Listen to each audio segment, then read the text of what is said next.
Chapter 1. Haste to the wedding, wooed and married and all. "Edith," said Margaret gently, "Edith." But as Margaret half suspected, Edith had fallen asleep. She lay curled up on the sofa in the back drawing room in Harley Street, looking very lovely in her white muslin and blue ribbons. If Titania had ever been dressed in white muslin and blue ribbons and had fallen asleep on a crimson damask sofa in a back drawing room, Edith might have been. Taken for her, Margaret was struck afresh by her cousin's beauty. They'd grown up together from childhood, and all along, Edith had been remarked upon by everyone, except Margaret, for her prettiness. But Margaret had never thought about it until the last few days, when the prospect of soon losing her companion seemed to give force to every sweet quality and charm which Edith possessed. They had been talking about wedding dresses and wedding ceremonies and Captain Lennox, and what he had told Edith about her future life at Corfu, where his regiment was stationed, and the difficulty of keeping a piano in good tune, a difficulty which Edith seemed to consider as one of the most formidable that could befall her in her married life, and what gown she should want in the visits to Scotland which would immediately succeed her marriage. But the whispered tone had latterly become more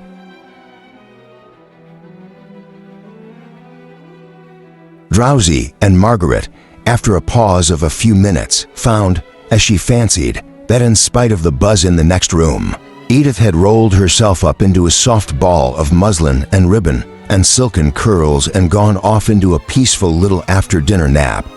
Margaret had been on the point of telling her cousin of some of the plans and visions which she entertained as to her future life in the country parsonage where her father and mother lived, and where her bright holidays had always been passed, though for the last 10 years, her Aunt Shaw's house had been considered as her home. But in default of a listener, she had to brood over the change in her life silently as heretofore. It was a happy brooding, although tinged with regret at being separated for an indefinite time from her gentle aunt and dear cousin, as she thought of the delight of filling the important post of only daughter in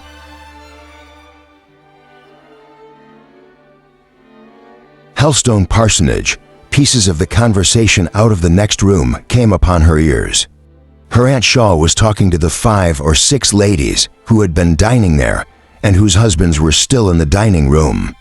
They were the familiar acquaintances of the house, neighbors who Mrs. Shaw called friends because she happened to dine with them more frequently than with any other people, and because if she or Edith wanted anything from them, or they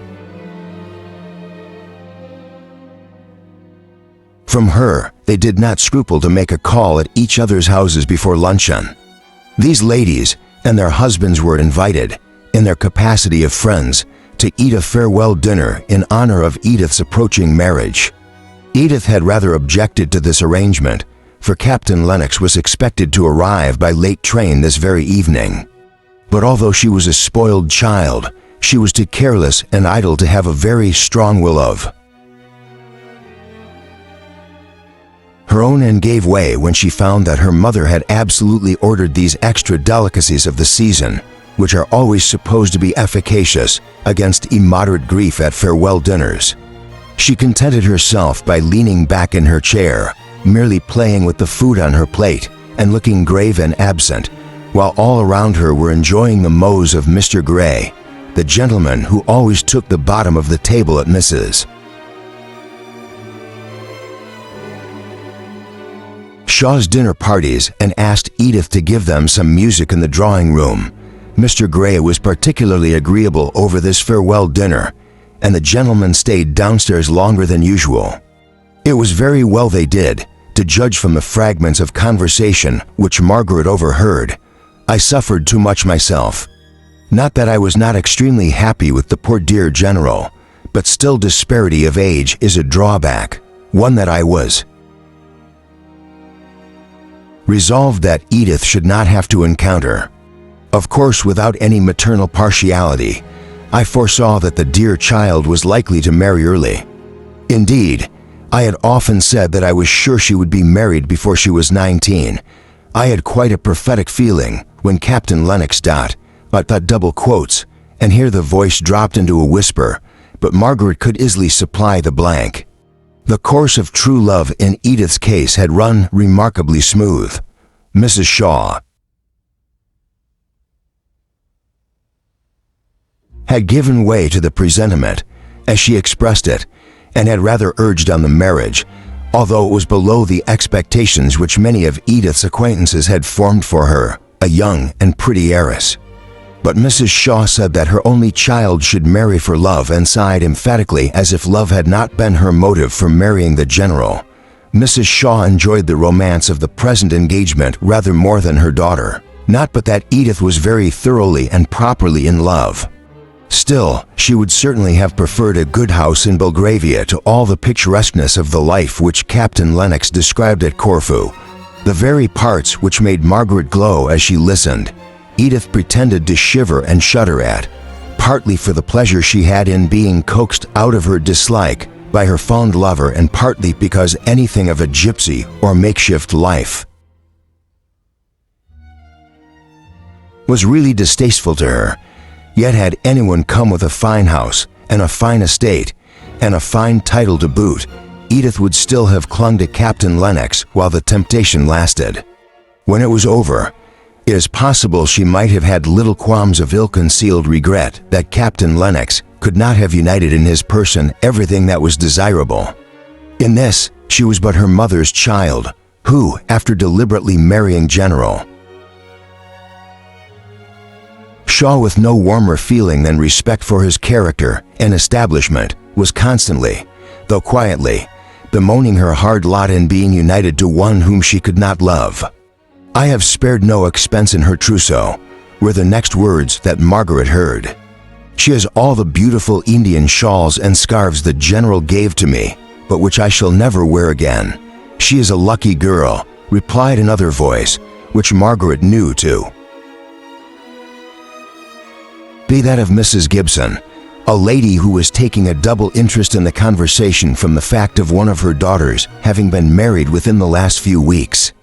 Helen had set her heart upon an Indian shawl, but really when I found what an extravagant price was asked, I was obliged to refuse her.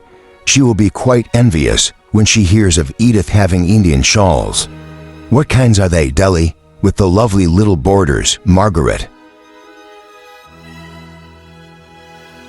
heard her aunt's voice again, but this time it was as if she had raised herself up from her half-recumbent position and were looking into the more dimly lighted back drawing room. "Edith, Edith," cried she, and then she sank back as if wearied by the exertion. Margaret stepped forward. "Edith is asleep, Aunt Shaw. Is it anything I can do?" All the ladies said, "Poor child," on receiving this distressing intelligence about Edith, and the minute lapdog in Mrs. Shaw's arms began to bark as if excited by the bursts of pity. "Hush, Tiny, you naughty little girl. You'll awaken your mistress." It was only to ask Edith if she would tell Newton to bring down her shawls. "Perhaps you would go, Margaret, dear." Margaret went up into the old nursery at the very top of the house, where Newton was busy getting up some laces which were required for the wedding, while Newton went, not without a muttered grumbling, to undo the shawls which had already been exhibited for 5 times that day. Margaret looked round upon the nursery. The first room in that house, with which she had become familiar 9 years ago when she was brought, all untamed from the forest, to share the home, the play, and the lessons of her cousin Edith. She remembered the dark, dim look of the London nursery, presided over by an austere and ceremonious nurse, who was terribly particular about clean hands and torn frocks. She recollected the first tea up there, separate from her father and aunt, who were dining somewhere down below an infinite depth of stairs. For unless you were up in the sky, the child thought, they must be deep down in the bowels of the earth. At home, before she came to live in Harley Street, her mother's dressing room had been her nursery, and as they kept early hours in the country parsonage, Margaret had always had her meals with her father and mother. Oh, well, did the tall, stately girl of 18 remember the tears shed with such wild passion of grief by the little girl of 9 as she hid her face under the bedclothes in that first night, and how she was bidden not to cry by the nurse because it would disturb Miss Edith, and how she had cried as bitterly but more quietly till her newly seen grand, pretty aunt had come. Softly upstairs with Mr. Halley to show him his little sleeping daughter. Then the little Margaret had hushed her sobs and tried to lie quiet, as if asleep for fear of making her father unhappy by her grief, which she dared not express before her aunt, and which she rather thought it was wrong to feel at all after the long hoping and planning and contriving they had gone through at home before her wardrobe could be arranged so as to suit her grandeur. Circumstances, and before Papa could leave his parish to come up to London, even for a few days. Now, she had got to love the old nursery, though it was but a dismantled place, and she looked all around with a kind of cat-like regret at the idea of leaving it forever in 3 days. "Oh, Newton," said she, "I think we shall all be sorry to leave this dear old room. Indeed, miss, I shan't for one. My eyes are not so good as they were, and the light here is so bad that I can't see to mend laces, except just at the window where there's always a shocking draught, enough to give one's death of cold. Well, I dare say you will have both good light and plenty of warmth at Naples. You must keep as much of your darning as you can till then. Thank you, Newton. I can take them down. You're busy." So Margaret went down laden with shawls and snuffing up their spicy eastern smell. Her aunt asked her to stand as a sort of lay figure on which to display them, as Edith was still asleep. No one thought about it, but Margaret's tall, finely made figure in the black silk dress, which she was wearing as mourning for some distant relative of her father's, set off the long, beautiful folds of the gorgeous shawls that would have half smothered Edith. Margaret stood right under the chandelier, quite silent and passive, while her aunt adjusted the draperies. Occasionally, as she was turned around, she caught a glimpse of herself in the mirror over the chimney piece and smiled at her own appearance there, the familiar features and the unusual garb of a princess. She touched the shawls gently as they hung around her, and took a pleasure in their soft feel and their brilliant colors, and rather liked to be dressed in such splendor, enjoying it much as a child would do, and with a quiet, pleased smile on her lips. Just then the door opened and Mr. Henry Lennox was suddenly announced. Some of the ladies started back, as if half ashamed of their feminine interest in dress. Mrs. Shaw held out her hand to the newcomer. Margaret stood perfectly still, thinking she might yet be wanted as a sort of block for the shawls, but looking at Mr. Lennox with a bright, amused face, as if sure of his sympathy and her sense of the ludicrousness at being thus surprised. Her aunt was so much absorbed in asking Mr. Henry Lennox, who had not been able to come to dinner, all sorts of questions about his brother, the bridegroom, his sister, the bridesmaid, coming with the captain from Scotland for the occasion, and various other members of the Lennox family, that Margaret saw she was no more wanted as a shawl-bearer, and devoted herself to the amusement of the other visitors whom her aunt had, for the moment, forgotten. Almost immediately, Edith came in from the back drawing-room, winking and blinking her eyes at the stronger light, shaking back her slightly ruffled curls, and altogether looking like the sleeping beauty just startled from her dreams. Even in her slumber, she had instinctively felt that a Lennox was worth rousing herself for, and she had a multitude of questions to ask about dear Janet, the future unseen sister-in-law for whom she professed so much affection that if Margaret had not been very proud, she might have almost felt jealous of the mushroom rival. As Margaret sank rather more into the background on her aunt's joining in the conversation, she saw Henry Lennox directing his look towards a vacant seat near her, and she knew perfectly well that as soon as Edith released him from her questioning, he would take possession of that chair. She had not quite been sure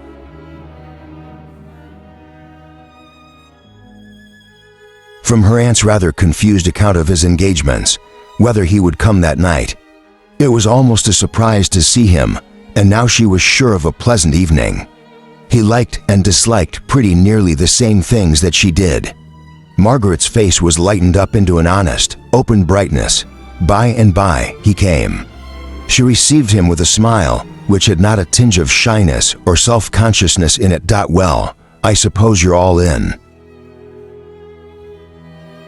The depths of business, ladies' business, I mean.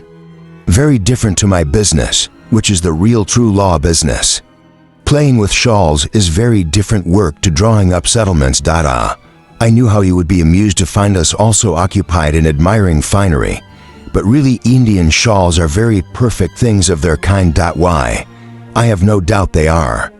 Their prices are very perfect too, nothing wanting. The gentleman came dropping in one by one, and the bows and noise deepened in tone. This is your last dinner party, is it not? There are no more before Thursday. No, I think after this evening we shall feel at rest, which I'm sure I have not done for many weeks. At least that kind of rest when the hands have nothing more to do, and all the arrangements are complete for an event which must occupy one's head and heart. I shall be glad to have time to think, and I'm sure Edith will. I'm not so sure about her, but I can fancy that you will. Whenever I have seen you lately, you've been carried away by a whirlwind of some other person's making. Yes, said Margaret, rather sadly, remembering the never-ending commotion about trifles that had been going on for more than a month past. I wonder if a marriage must always be preceded by what you call a whirlwind or whether, in some cases, there might not be a calm and peaceful time just before it. Cinderella's godmother ordering the trousseau, the wedding breakfast, writing the notes of invitation, for instance, said Mr. Lennox, laughing. But are all these quite necessary troubles? Asked Margaret, looking up straight at him for an answer, a sense of indescribable weariness of all the arrangements for a pretty effect, in which Edith had been busied as supreme authority for the last 6 weeks, oppressed her just now, and she really wanted someone to help her to a few pleasant, quiet ideas connected with the marriage. Oh, of course, he replied, with a change to gravity in his tone. There are forms and ceremonies to be gone through, not so much to satisfy oneself as to stop the world's mouth, without which stoppage there would be very little satisfaction in life. But how would you have a wedding arranged?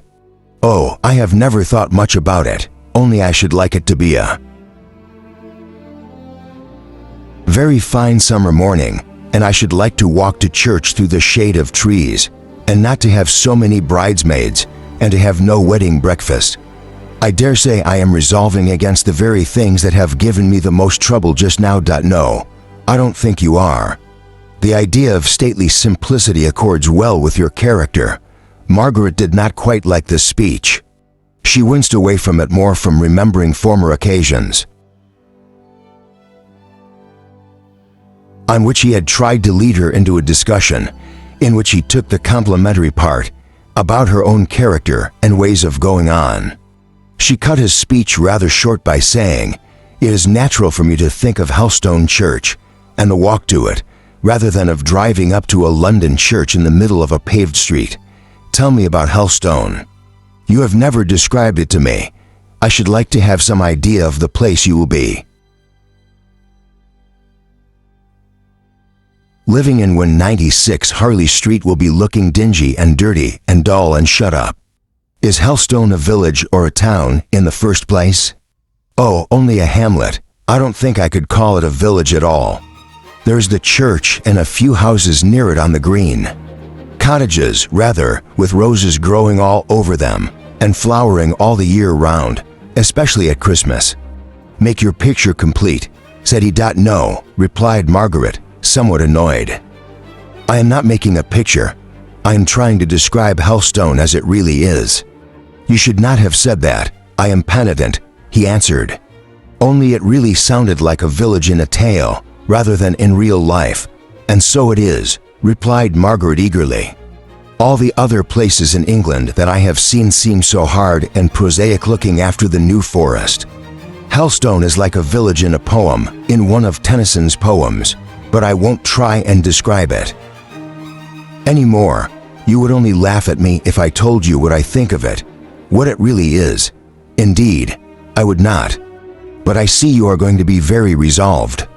Well then, tell me that which I should like still better to know, what the parsonage is like. I can't describe my home. It is home, and I can't put its charm into words, I submit. You are rather severe tonight, Margaret. How? Said she, turning her large, soft eyes round full upon him. I did not know I was. Why? Because I made an unlucky remark. You will neither tell me what Helstone is like, nor will you say anything about your home, though I have told you how much I want to hear about both, the latter especially. But indeed, I cannot tell you about my own home. I don't quite think it is a thing to be talked about, unless you knew it.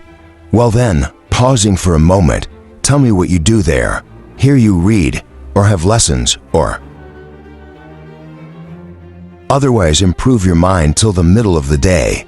Take a walk before lunch, go drive with your aunt after, and have some kind of engagement in the evening. There, now fill up your day at Helstone. Shall you ride, drive, or walk? Walk, decidedly. We have no horse, not even for Papa. He walks to the very extremity of his parish. The walks are so beautiful, it would be a shame to drive, almost a shame to ride.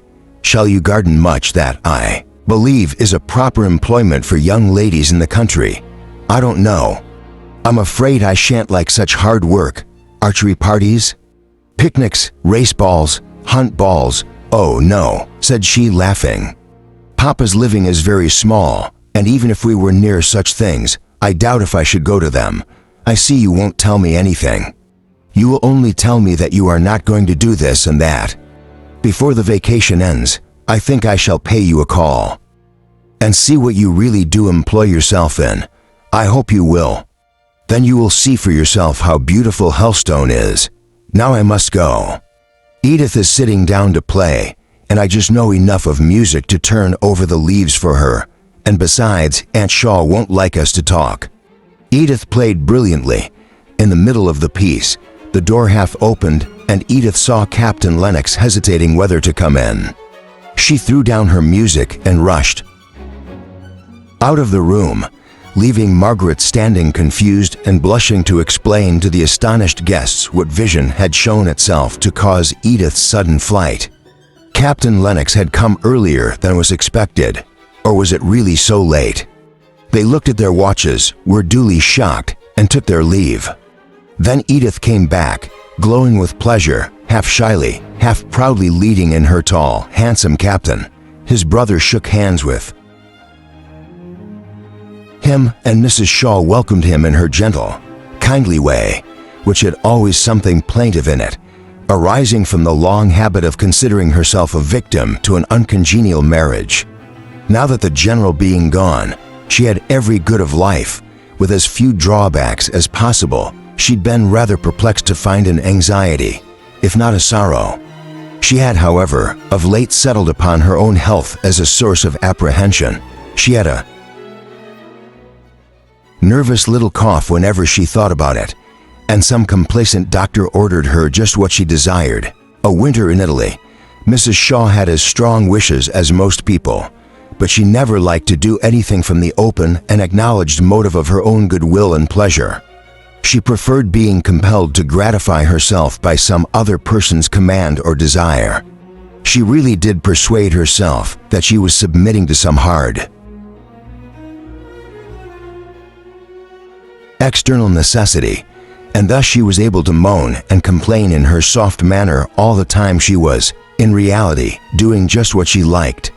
It was in this way she began to speak of her own journey to Captain Lennox, who assented, as in duty bound, to all his future mother-in-law said, while his eyes sought Edith, who was busying herself in rearranging the tea table and ordering up all sorts of good things, in spite of his assurances that he had dined within the last 2 hours. Mr. Henry Lennox stood leaning against the chimney piece, amused with the family scene. He was close by his handsome brother.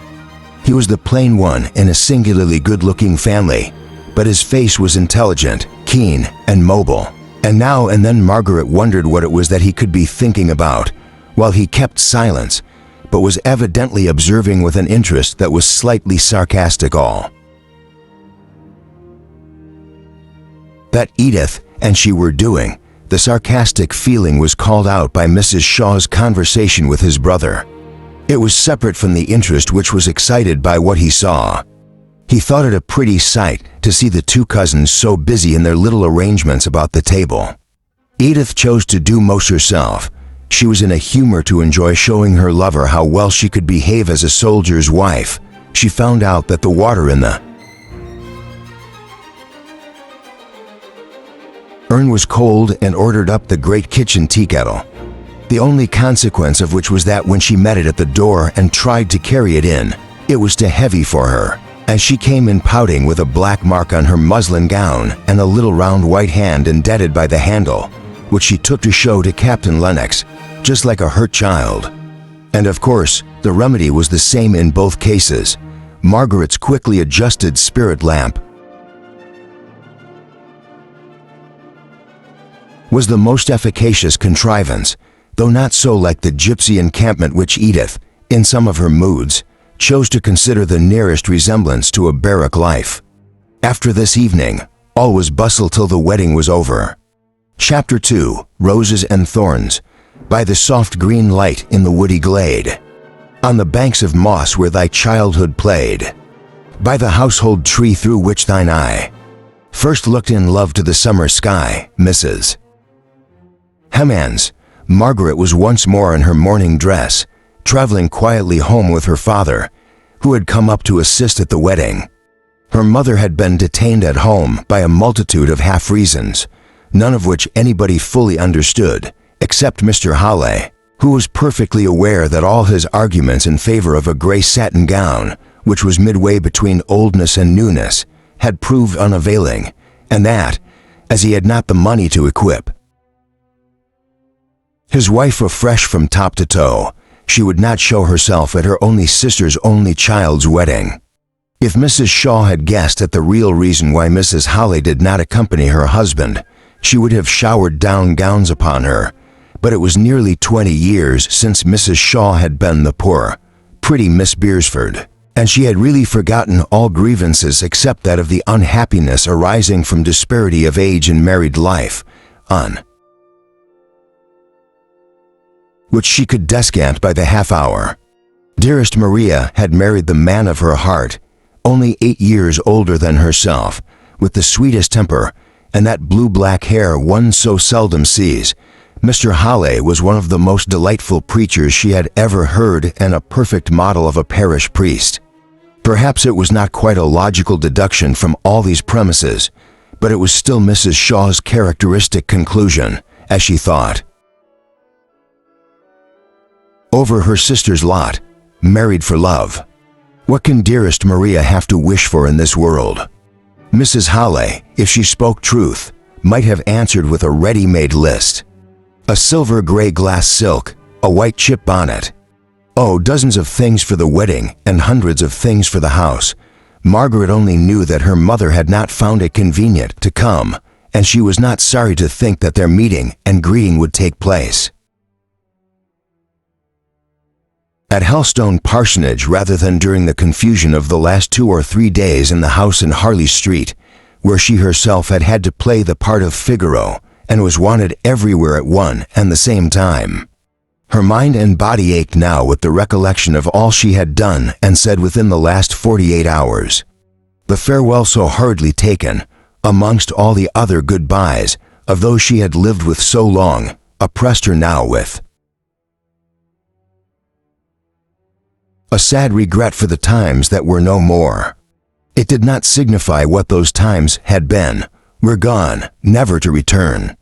Margaret's heart felt more heavy than she could ever have thought it possible in going to her own dear home, the place and the life she had longed for years, at that time of all times for yearning and longing. Just before the sharp senses lose their outlines in sleep, she took her mind away with a wrench from the recollection of the past to the bright, serene contemplation of the hopeful future. Her eyes began to see not visions of what had been, but the sight actually before her. Her dear father, leaning back asleep in the railway carriage. His blue-black hair was gray now and lay thinly over his brows. The bones of his face were plainly to be seen, too plainly for beauty if his features had been less finely cut. As it was, they had a grace if not a comeliness of their own. The face was in repose, but it was rather rest after weariness than the serene calm of the countenance of one who led a placid, contented life. Margaret was painfully struck by the worn, anxious expression, and she went back over the open and avowed circumstances of her father's life to find the cause for the lines that spoke so plainly of habitual distress and depression. Poor Frederick, thought she, sighing, oh, if Frederick had but been a clergyman instead of going into the Navy and being lost to us all. I wish I knew all about it. I never understood it from Aunt Shaw. I only knew he could not come back to England because of that terrible affair. Poor dear Papa, how sad he looks. I'm so glad I'm going home to be at hand to comfort him and Mama.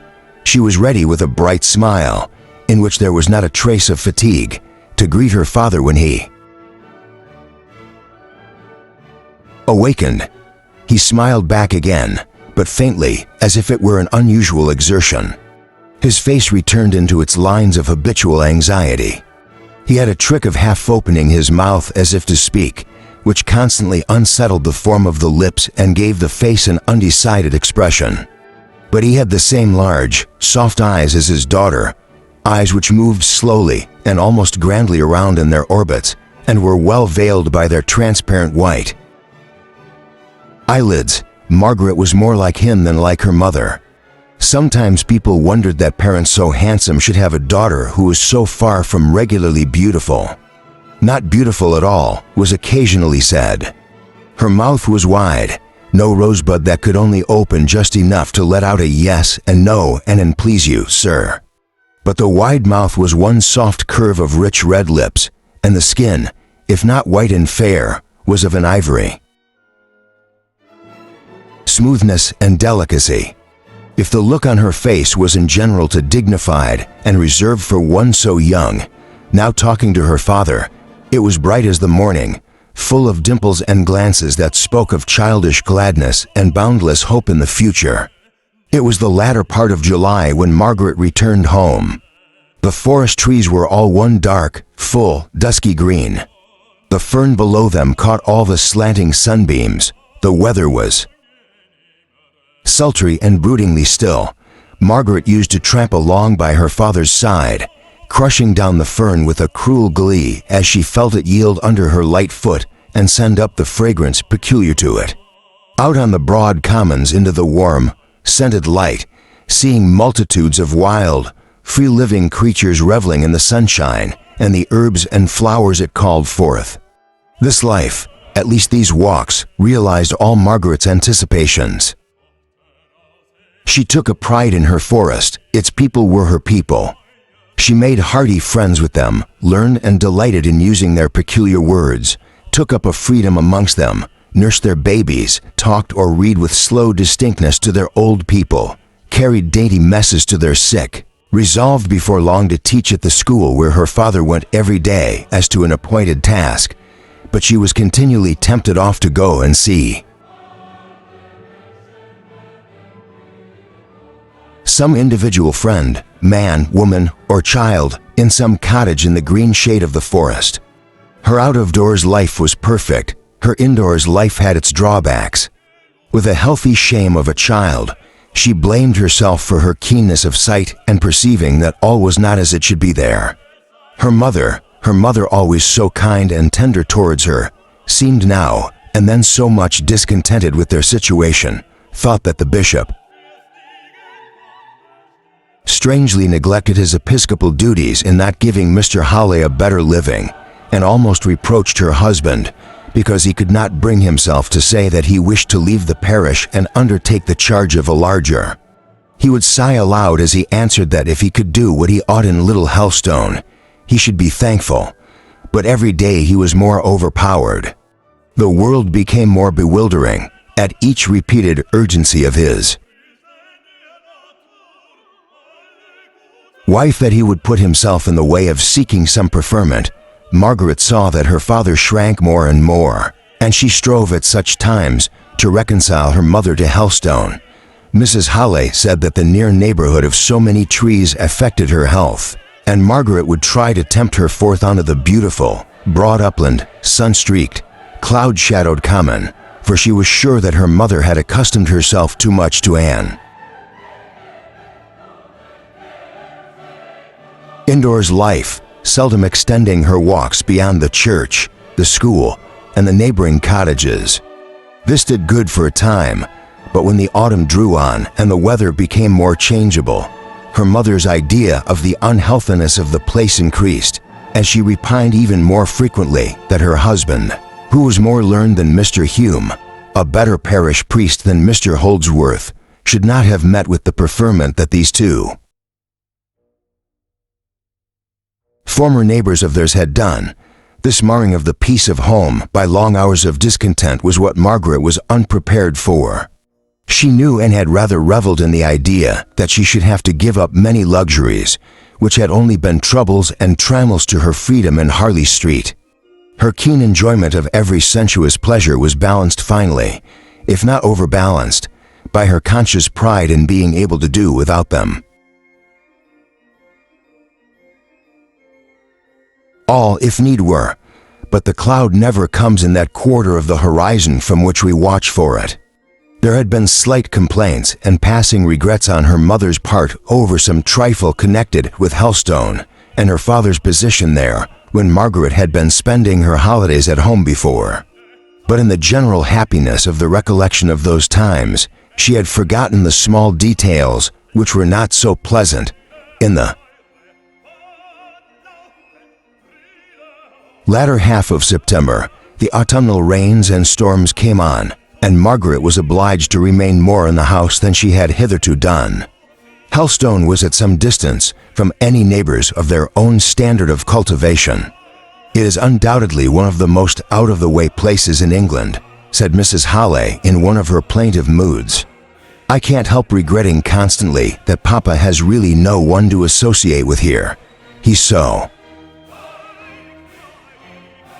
thrown away, seeing no one but farmers and laborers from week's end to week's end. If we only lived at the other side of the parish, it would be something. There, we should be almost within walking distance of the Stansfields. Certainly, the Gormans would be within a walk. Gormans, said Margaret. Are those the Gormans who made their fortunes in trade at Southampton? Oh, I'm glad we don't visit them. I don't like shoppy people. I think we're far better off knowing only cottagers and laborers, and people without pretense. You must not be so fastidious. Margaret dear, said her mother, secretly thinking of a young and handsome Mr. Gorman, whom she'd once met at Mr. Hume's. No, I call mine a very comprehensive taste. I like all people whose occupations have to do with land. I like soldiers and sailors, and the three learned professions, as they call them. I'm sure you don't want me to admire butchers and bakers and candlestick makers, do you, Mama?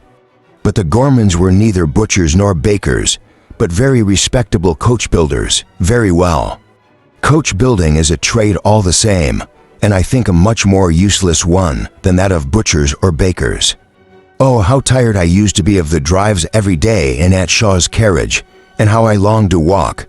And walk Margaret did, in spite of the weather. She was so happy out of doors at her father's side that she almost danced. And with the soft violence of the west wind behind her as she crossed some heath, she seemed to be borne onwards as lightly and easily as the fallen leaf that was wafted along by the autumnal breeze. But the evenings were rather difficult to fill up agreeably. Immediately after tea, her father withdrew into his small library, and she and her mother were left alone. Mrs. Halley had never cared much for books, and had discouraged her husband very early in their married life in his desire of reading aloud to her while she worked. when one time they had tried backgammon as a resource, but as Mr. Halley grew to take an increasing interest in his school and his parishioners, he found that the interruptions which arose out of these duties were regarded as hardships by his wife, not to be accepted as the natural conditions of his profession, but to be regretted and struggled against by her as they severally arose. So he withdrew while the children were yet young into his library to spend his evenings, if he were at home, in reading the speculative and metaphysical books which were his delight. When Margaret had been here before, she had brought down with her a great box of books recommended by masters or governess, and had found the summer's day all too short to get through the reading she had to do before her return to town. Now, there were only the well-bound little Read English classics, which were weeded out of her father's library to fill up the small bookshelves in the drawing room. Thomson's Seasons, Haley's Cooper, Middleton's Cicero were by far the lightest, newest, and most amusing. The bookshelves did not afford much resource. Margaret told her mother every particular of her London life, to all of which Mrs. Halley listened with interest, sometimes amused and questioning, at others a little inclined to compare her sister's circumstances of ease and comfort with the narrower means at Helstone Vicarage. On such evenings, Margaret was apt to stop talking rather abruptly and listen to the drip of the rain upon the leads of the little bow window. Once or twice, Margaret found herself mechanically counting the repetition of the monotonous sound while she wondered if she might venture to put a question on a subject very near to her heart and ask where Frederick was now, what he was doing, how long it was since they had heard from him.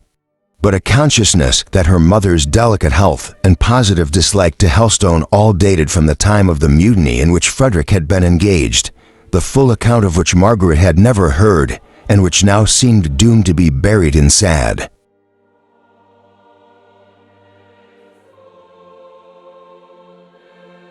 oblivion, made her pause and turn away from the subject each time she approached it. When she was with her mother, her father seemed the best person to apply to for information, and when with him, she thought that she could speak more easily to her mother. Probably, there was nothing much to be heard that was new. In one of the letters she had received before leaving Harley Street, her father had told her that they had heard from Frederick. He was still at Rio and very well in health, and sent his best love to her, which was dry bones, but not the living intelligence she longed for. Frederick was always spoken of, in the rare times when his name was mentioned, as poor Frederick. His room was kept exactly as he had left it, and was regularly dusted and put into order by Dixon, Mrs. Hale's maid, who touched no other part of the household work, but always remembered the day when she had been engaged by Lady Beresford as lady's maid to Sir John's wards, the pretty Miss Beresfords, the belles of Rutlandshire. Dixon had always considered Mr. Halley as the blight which had fallen upon her young lady's prospects in life. If Miss Beresford had not been in such a hurry to marry a poor country clergyman, there was no knowing what she might not have become, but Dixon was too loyal to desert her in her affliction and downfall, alias her married life. She remained with her and was devoted to her interests, always considering herself as the good and protecting fairy whose duty it was to baffle the malignant giant, Mr. Halley. Master Frederick had been her favorite and pride, and it was with a little softening of her dignified look and manner that she went in weekly to arrange the chamber carefully, as if he might be coming home that very evening. Margaret could not help believing that there had been some late intelligence of Frederick, unknown to her mother, which was making her father anxious and uneasy. Mrs. Halley did not seem to perceive any alteration in her husband's looks or ways.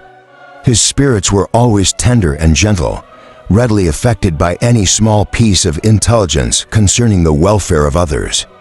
He would be depressed for many days after witnessing a deathbed or hearing of any crime, but now Margaret noticed an absence of mind, as if his thoughts were preoccupied by some subject, the oppression of which could not be relieved by any daily action, such as comforting the survivors or teaching at the school in hope of lessening the evils in the generation to come. Mr. Holly did not go out among his parishioners as much as usual. He was more shut up in his study, was anxious for the village postman, whose summons to the household was a rap on the back kitchen window shutter, a signal which, at one time, had often to be repeated before anyone was sufficiently alive to the hour of the day to understand what it was and attend to him. Now, Mr. Holly loitered about the garden if the morning was fine, and if not, stood dreamily by the study window until the postman had called or gone down the lane, giving a half-respectful, half-confidential shake of the head to the parson, who watched him away. Beyond the sweet-briar hedge and past the great arbutus, before he turned into the room to begin his day's work with all the signs of a heavy heart and an occupied mind. But Margaret was at an age when any apprehension, not absolutely based on a knowledge of facts, is easily banished for a time by a bright sunny day or some happy outward circumstance. And when the brilliant 14 fine days of October came on, her cares were all blown away as lightly as thistledown, and she thought of nothing but the glories of the forest. The fern harvest was over, and now that the rain was gone, many a deep glade was accessible, into which Margaret had only peeped in July and August weather. She had learnt drawing with Edith, and she had sufficiently regretted, during the gloom of the bad weather, her idle reveling in the beauty of the woodlands while it had yet been fine, to make her determined to sketch what she could before winter fairly set in. Accordingly, she was busy preparing her board one morning when Sarah, the housemaid, threw wide open the drawing-room door and announced, "Mr. Henry Lennox, Chapter 3, The more haste, the worse speed. Learn to win a lady's faith nobly as the thing is high, bravely as for life and death, with a loyal gravity. Lead her from the festive boards, point her to the starry skies, guard her by your truthful words, pure from courtship's flatteries. Mrs. Browning, Mr. Henry Lennox." Margaret had been thinking of him only a moment before, and remembering his inquiry into her probable occupations at home. It was Parle du Soleil at Lawn Envoyed Les Rayons, and the brightness of the sun came over Margaret's face as she put down her board and went forward to shake hands with him. "Tell Mama, Sarah," said she, "Mama, and I want to ask you so many questions about Edith. I am so much obliged to you for coming. Did not I say that I should?" asked he, in a lower tone than that in which she had spoken. "But I heard of you so far away in the Highlands that I never thought Hampshire could come in." "Oh," said he, more lightly, "our young couple were playing such foolish pranks, running all sorts of risks, climbing this mountain, sailing on that lake, that I really thought they needed a mentor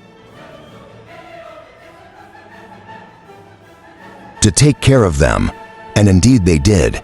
They were quite beyond my uncle's management, and kept the old gentleman in a panic for 16 hours out of the 24.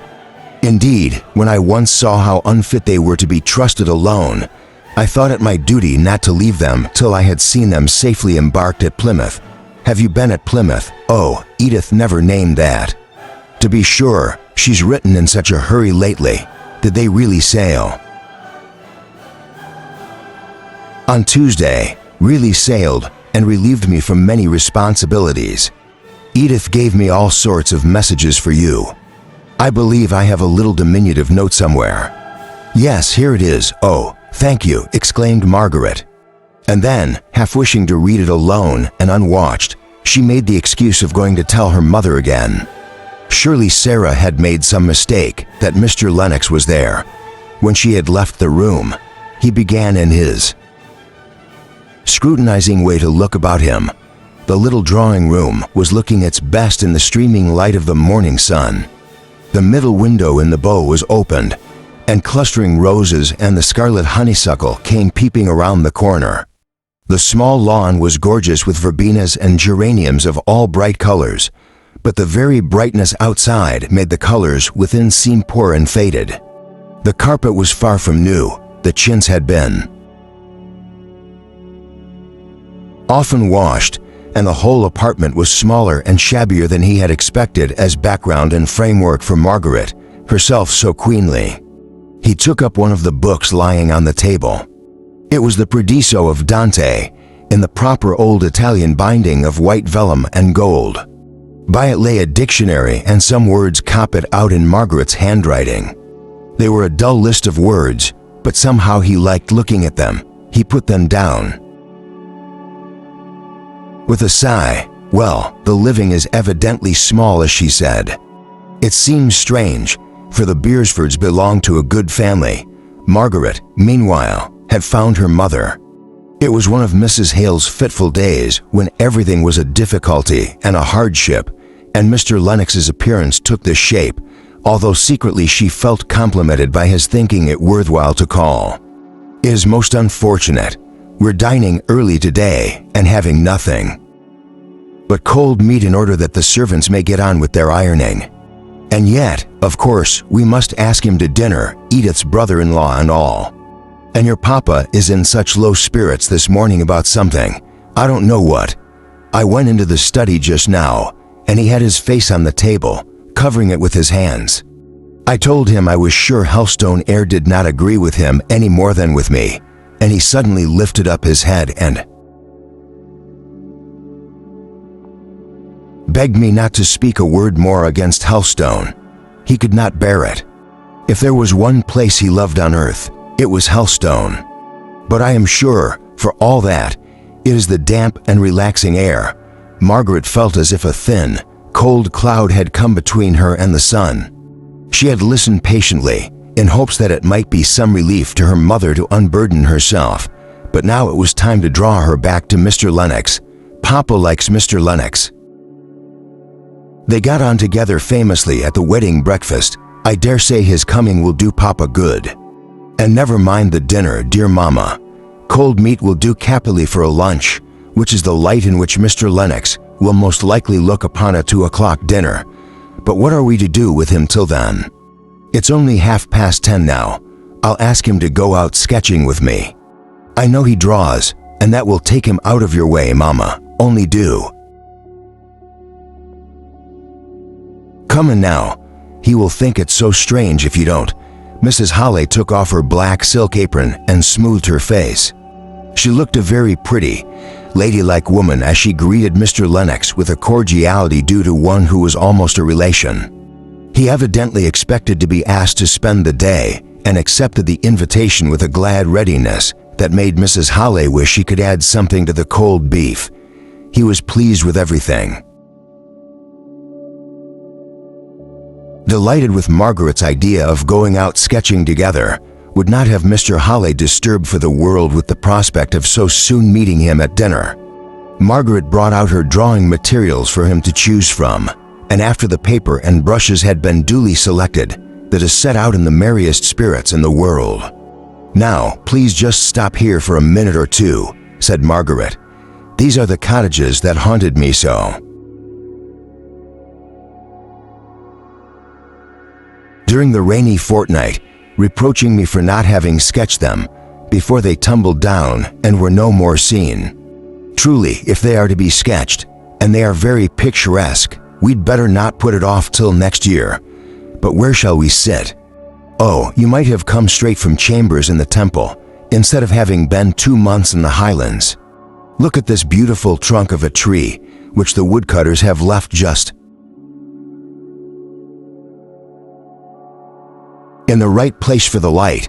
I will put my plaid over it, and it will be a regular forest throne, with your feet in that puddle for a regal footstool.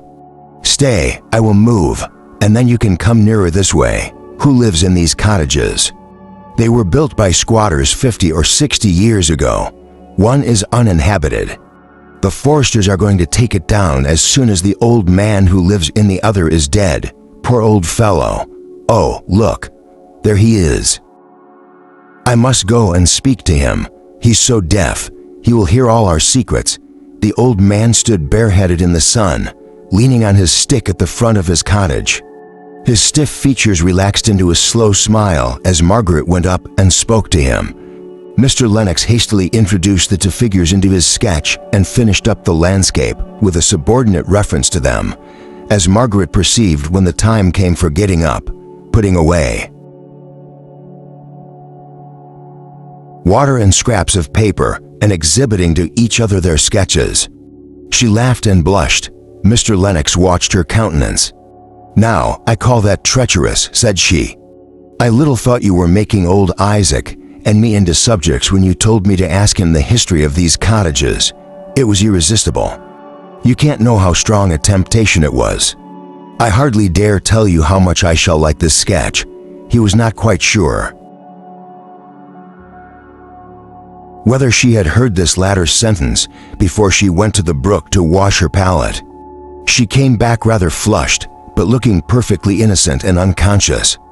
He was glad of it, for the speech had slipped from him unawares, a rare thing in the case of a man who premeditated his actions so much as Henry Lennox.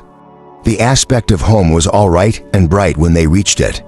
The clouds on her mother's brow had cleared off under the propitious influence of a brace of carp, most opportunely presented by a neighbor. Mr. Halley had returned from his morning's round and was awaiting his visitor just outside the wicket gate that led into the garden. He looked a complete gentleman in his rather threadbare coat and well-worn hat. Margaret was proud of her father. She had always a fresh and tender pride in seeing how favorably he impressed every stranger. Still, her quick eye saw it over his face and found there traces of some unusual disturbance, which was only put aside, not cleared away. Mr. Halley asked to look at their sketches. "I think you've made the tints on the thatch to dark, have you not?" As he returned Margaret's to her and held out his hand for Mr. Lennox's, which was withheld from him one moment no more. "No, Papa, I don't think I have. The house leek and stonecrop have grown so much darker in the rain, is it?" "Not like, Papa," said she, peeping over his shoulder as she looked at the figures in Mr. Lennox's drawing. "Yes, very like. Your figure and way of holding yourself is capital, and it is just poor old Isaac's stiff way of stooping his long, rheumatic back. What is this hanging from the branch of the tree? Not a bird's nest, surely. Oh, no, that is my bonnet. I never can draw with my bonnet on. It makes my head so hot. I wonder if I could manage. Figures. There are so many people about here whom I should like to sketch. I should say that a likeness you very much wish to take, you would always succeed in," said Mr. Lennox. "I have great faith in the power of will. I think myself I have succeeded pretty well in yours." Mr. Halley had preceded them into the house, while Margaret was lingering to pluck some roses with which to adorn her morning gown for dinner. A regular London girl would understand the implied meaning of that speech, thought Mr. Lennox. She would be up to looking through every speech that a young man made her for arrière-pensée of a compliment. "But I don't believe Margaret. Stay," exclaimed he. "Let me help you." And he gathered for her some velvet cramacy roses that were above her reach, and then dividing the spoil, he placed two in his buttonhole and sent her in, pleased and happy, to arrange her flowers. The conversation at dinner flowed on quietly and agreeably. There were plenty of questions to be asked on both sides, the latest intelligence which each could give of Mrs. Shaw's movements in Italy to be exchanged, and in the interest of what was said, the unpretending simplicity of the parsonage ways. Above all, in the neighborhood of Margaret, Mr. Lennox forgot the little feeling of disappointment with which he had at first perceived that she had spoken but the simple truth when she had described her father's living as very small. "Margaret, my child, you might have gathered us some pears for our dessert," said Mr. Halley, as the hospitable luxury of a freshly decanted bottle of wine was placed on the table. Mrs. Halley was hurried. It seemed as if desserts were impromptu and unusual things at the parsonage, whereas if Mr. Halley would only have looked behind him, he would have seen biscuits and marmalade and whatnot all arranged in formal order on the sideboard, but the idea of pears had taken possession of Mr. Hale's mind and was not to be got rid of. There are a few bran barrets against the south wall which are worth all foreign fruits and preserves. Run, Margaret, and gather some. I propose that we adjourn into the garden and eat them there, said Mr. Lennox. Nothing is so delicious as to set one's teeth into the crisp, juicy fruit, warm and scented by the sun. The worst is the wasps are impudent enough to dispute it with one, even at the very crisis and summit of enjoyment. He rose, as if to follow Margaret, who had disappeared through the window. He only awaited Mrs. Hale's permission. She would rather have wound up the dinner in the proper way, and with all the ceremonies which had gone on so smoothly hitherto, especially as she and Dixon had got out the finger glasses from the storeroom on purpose to be as correct as became General Shore's widow sister. But as Mr. Hale got up directly and prepared to accompany his guest, she could only submit. "I shall arm myself with a knife," said Mr. Hale. "The days of eating fruit so primitively as you describe are over with me. I must pare it and quarter it before I can enjoy it." Margaret made a plate for the pears out of a beetroot leaf, which threw up their brown gold color admirably. Mr. Lennox looked more at her than at the pears, but her father, inclined to cull fastidiously the very zest and perfection of the hour he had stolen from his anxiety, chose daintily the ripest fruit and sat down on the garden bench to enjoy it at his leisure. Margaret and Mr. Lennox strolled along the little terrace walk under the south wall, where the bees still hummed and worked busily in their hives. "What a perfect life you seem to live here. I've always felt rather contemptuously towards the poets before, with their wishes mine be a cot beside a hill, and that sort of thing. But now I'm afraid that the truth is, I've been nothing better than a cockney. Just now, I feel as if 20 years' hard study of law would be amply rewarded by 1 year of such an exquisite, serene life as this. Such skies looking up, such crimson and amber foliage, so perfectly motionless as that," pointing to some of the great forest trees, which shut in the garden as if it were a nest. "You must please to remember that our skies are not always as deep a blue as they are now. We have rain, and our leaves do fall and get sodden, though I think Helstone is about as perfect a place in the world. Recollect how you rather scorned my description of it one evening in Harley Street, a village in a tale." Scorned, Margaret. That's rather a hard word. Perhaps it is, only I know I should have liked to have talked to you of what I was very full of at the time, and you, what must I call it then? Spoke disrespectfully of Helstone as a mere village in a tale. I will never do so again, said he warmly. They turned the corner of the walk. I could almost wish, Margaret ... but he stopped and hesitated. It was so unusual for the fluent lawyer to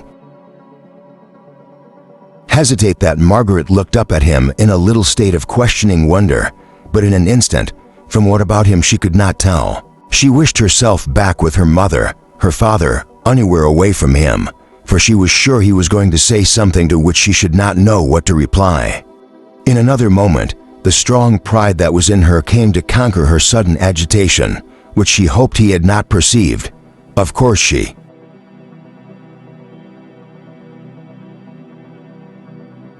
could answer the right thing, and it was poor and despicable of her to shrink from hearing any speech, as if she had not power to put an end to it with her high, maidenly dignity.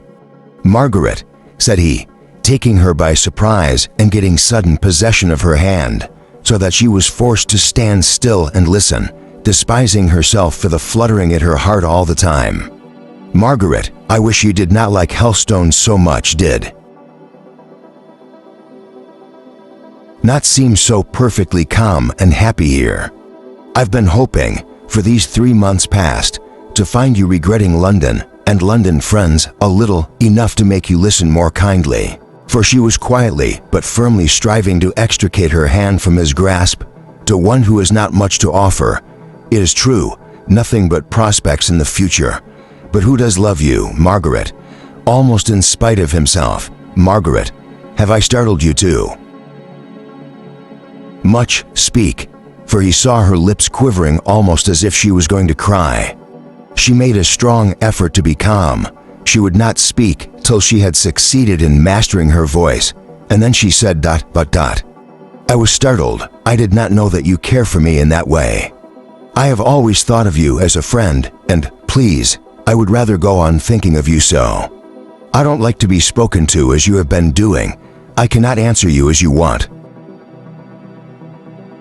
me to do, and yet I should feel so sorry if I vexed you.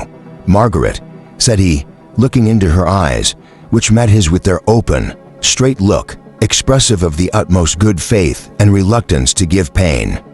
Do you, he was going to say, love anyone else? But it seemed as if this question would be an insult to the pure serenity of those eyes. Forgive me. I've been too abrupt. I am punished. Only let me hope.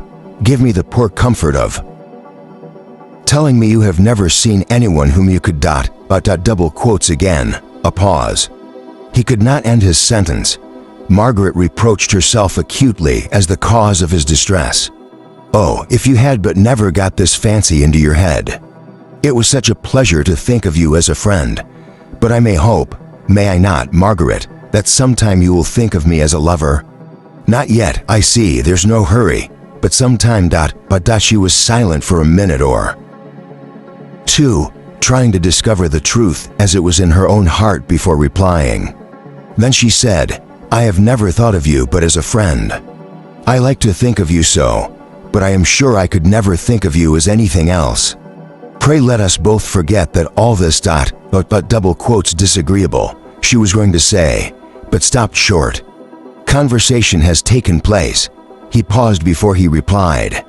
Then, in his habitual coldness of tone, he answered, of course, as your feelings are so decided, and as this conversation has been so evidently unpleasant to you, it had better not be remembered. That is all very fine in theory, that plan of forgetting whatever is painful, but it will be somewhat difficult for me, at least, to carry it into execution. You're vexed, said she, sadly. Yet how can I help it?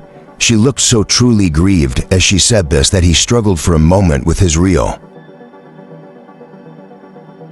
disappointment, and then answered more cheerfully, but still with a little hardness in his tone. You should make allowances for the mortification not only of a lover, Margaret, but of a man not given to romance in general. Prudent, worldly, as some people call me, who has been carried out of his usual habits by the force of a passion. Well, we will say no more of that, but in the one outlet which he has formed for the deeper and better feelings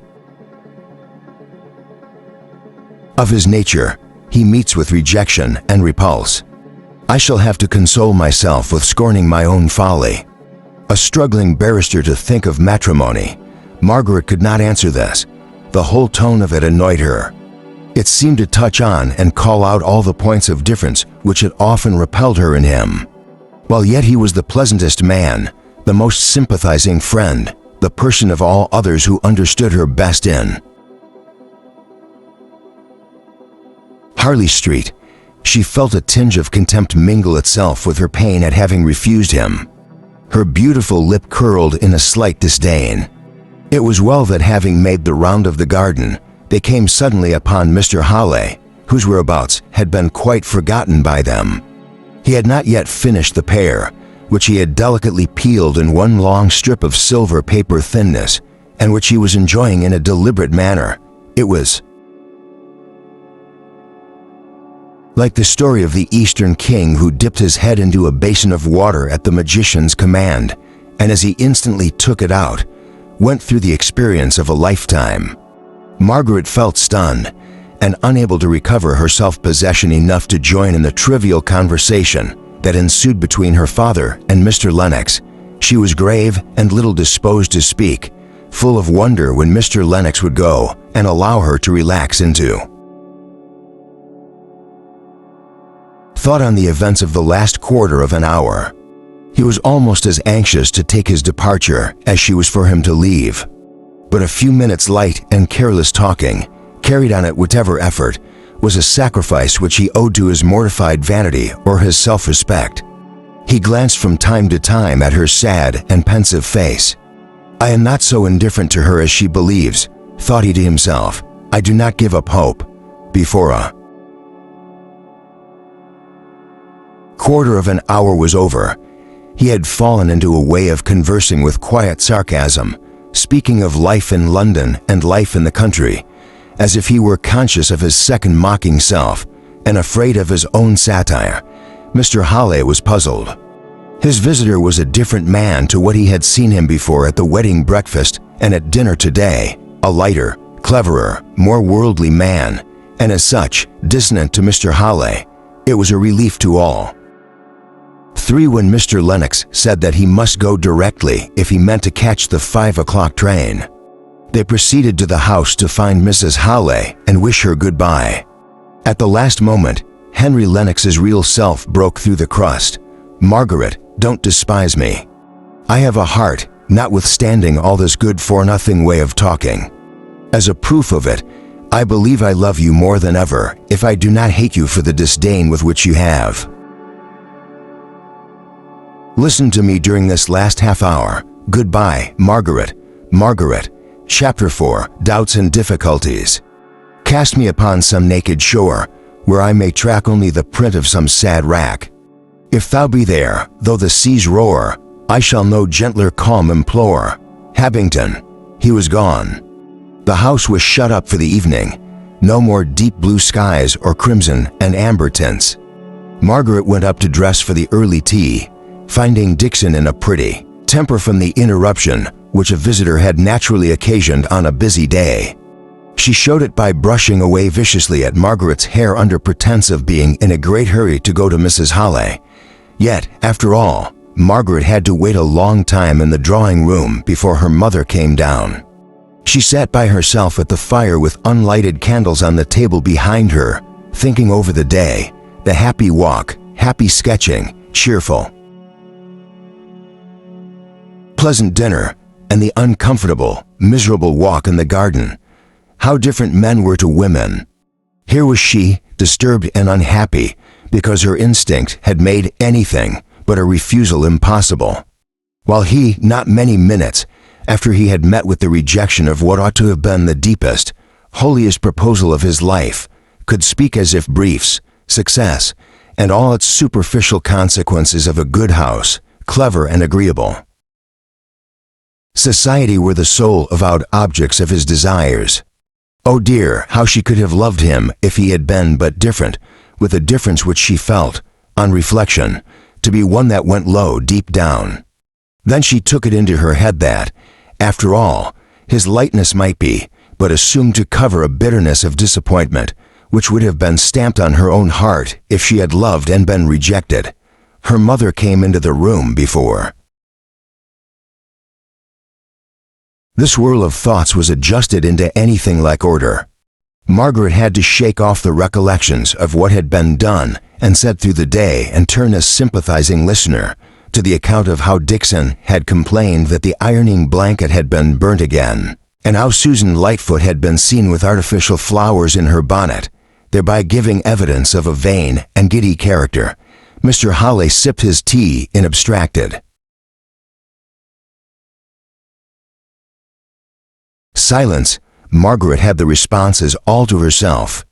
She wondered how her father and mother could be so forgetful, so regardless of their companion through the day as never to mention his name. She forgot that he had not made them an offer. After tea, Mr. Halley got up and stood with his elbow on the chimney piece, leaning his head on his hand, musing over something, and from time to time sighing deeply. Mrs. Halley went out to consult with Dixon about some winter clothing for the poor.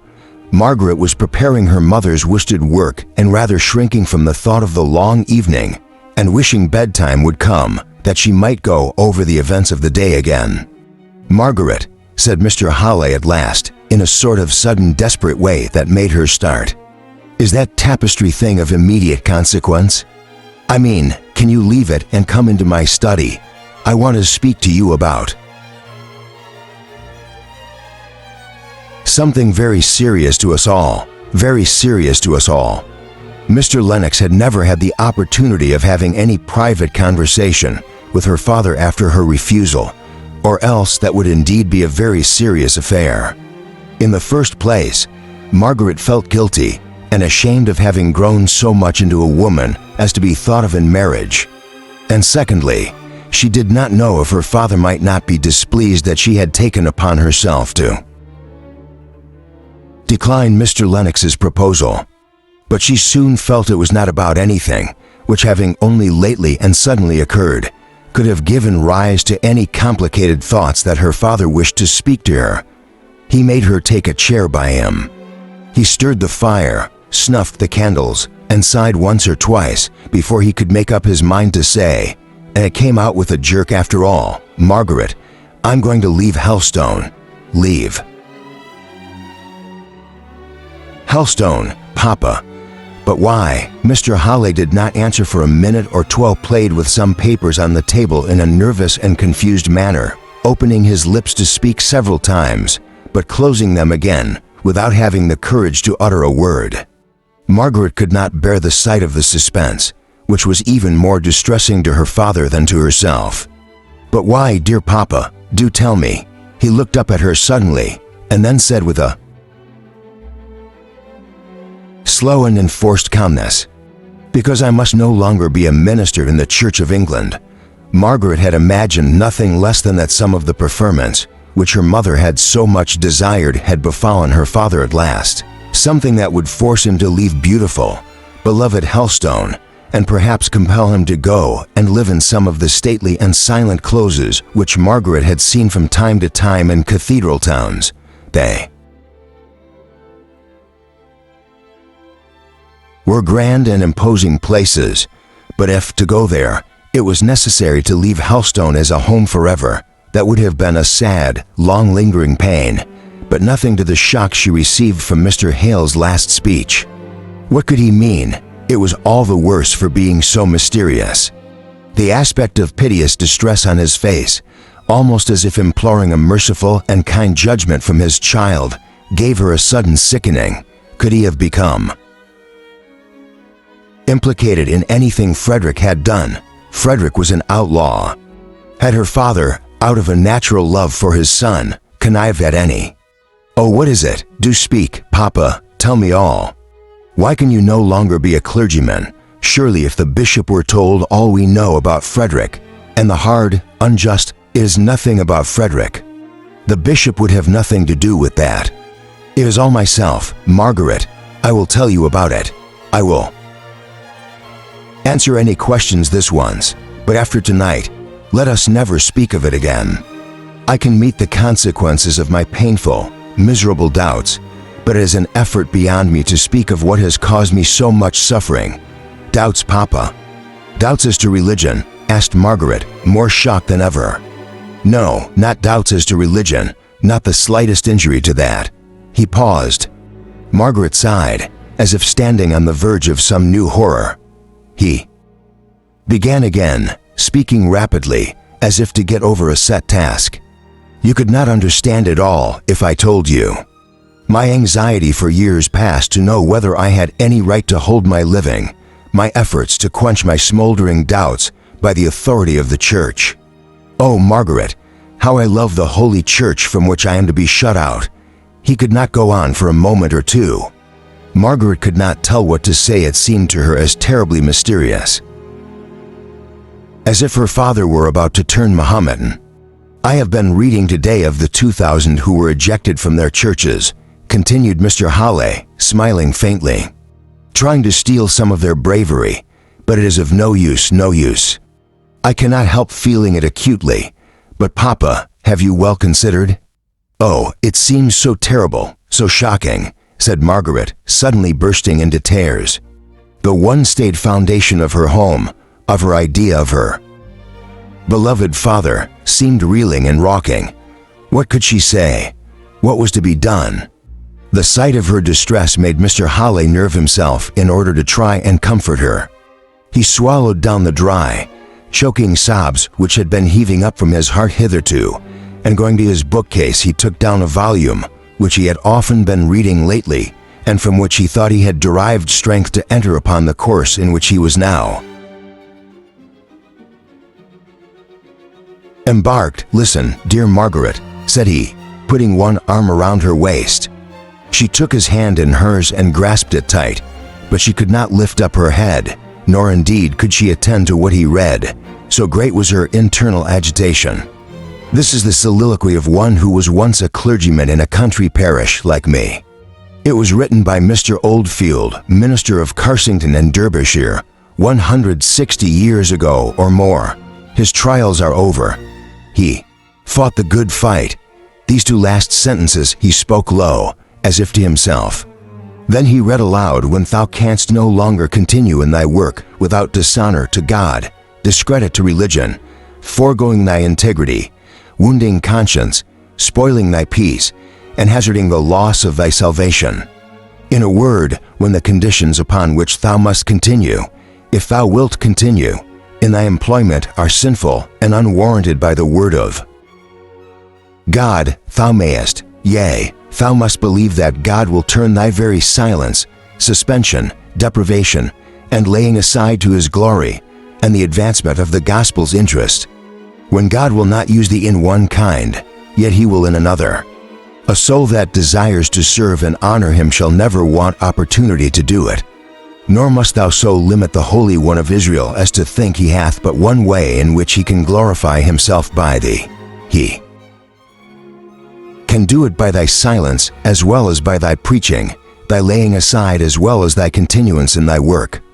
It is not pretense of doing God the greatest service or performing the weightiest duty that will excuse the least sin, though that sin capacitated or gave us the opportunity for doing that duty.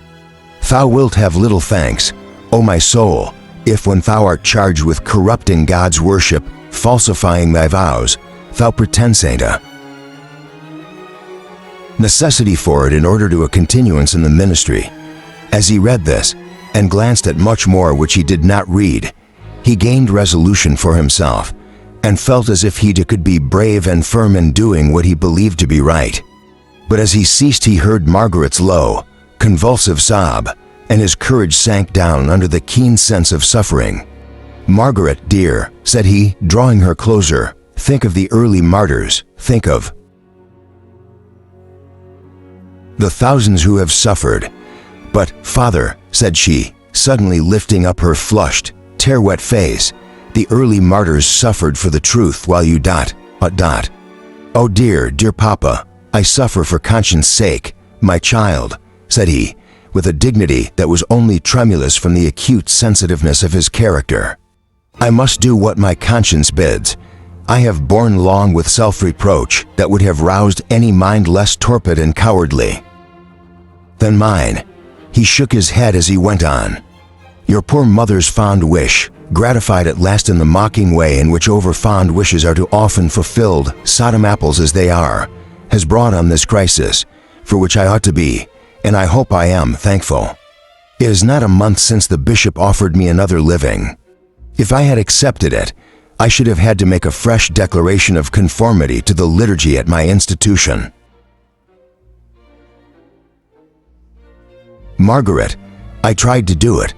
I tried to content myself with simply refusing the additional preferment and stopping quietly here, strangling my conscience now as I had strained it before. God, forgive me."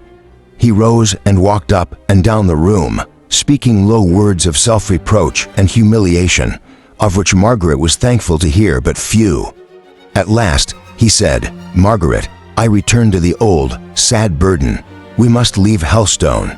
Yes, I see. But when I have written to the bishop, I dare say I have told you so, but I forget things just now," said Mr. Halley, collapsing into his depressed manner as soon as he came to talk of hard matter-of-fact details. "Informing him of my intention to resign this vicarage, he's been most kind. He has used arguments and expostulations, all in vain, in vain. They are but what I have tried upon myself without avail. I shall have to take my deed of Resignation and wait upon the bishop myself to bid him farewell. That will be a trial. But worse, far worse, will be the parting from my dear people. There is a curate appointed to read prayers, a Mr. Brown. He will come to stay with us tomorrow. Next Sunday, I preach my farewell sermon. Was it to be so sudden then? Thought Margaret, and yet perhaps it was as well. Lingering would only add stings to the pain. It was better to be stunned into numbness by hearing of all these arrangements, which seemed to be nearly completed before she had been told. "What does Mama say?" asked she, with a deep sigh. To her surprise, her father began to walk about again before he answered. At length, he stopped and replied, "Margaret, I am a poor coward after all. I cannot bear to give pain. I know so well your mother's married life has not been all she hoped, all she had a right to expect, and this will be such a blow to her that I have never had the heart, the power to tell her. She must be told though, now," said he, looking wistfully at his daughter. Margaret was almost overpowered with the idea that her mother knew nothing of it all, and yet the affair was so advanced. "Yes, indeed, she must," said Margaret. "Perhaps, after all, she may not. Oh, yes, she will. She must be shocked as the force of the blow returned upon herself in trying to realize how another would take it.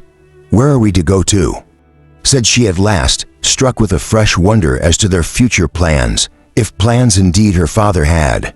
"To Milton Northern," he answered with a dull indifference, for he had perceived that, although his daughter's love had made her cling to him and for a moment strive to soothe him with her love, yet the keenness of the pain was as fresh as ever in her mind.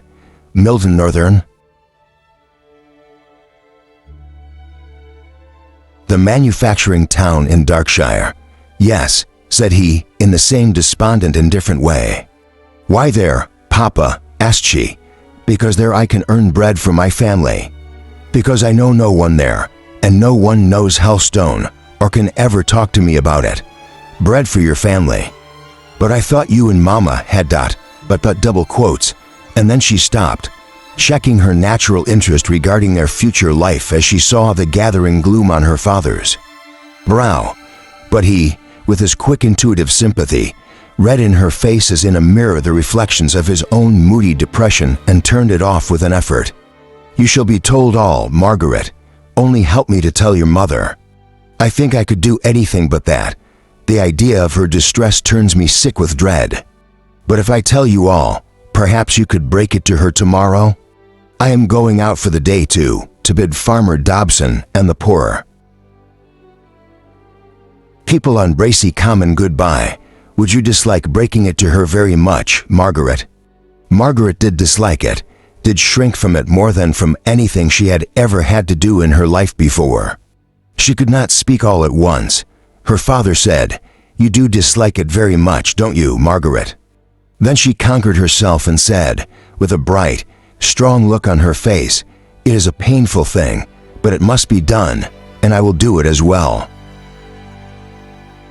as ever I can. You must have many painful things to do." Mr. Hawley shook his head despondingly. He pressed her hand in token of gratitude. Margaret was nearly upset again into a burst of crying.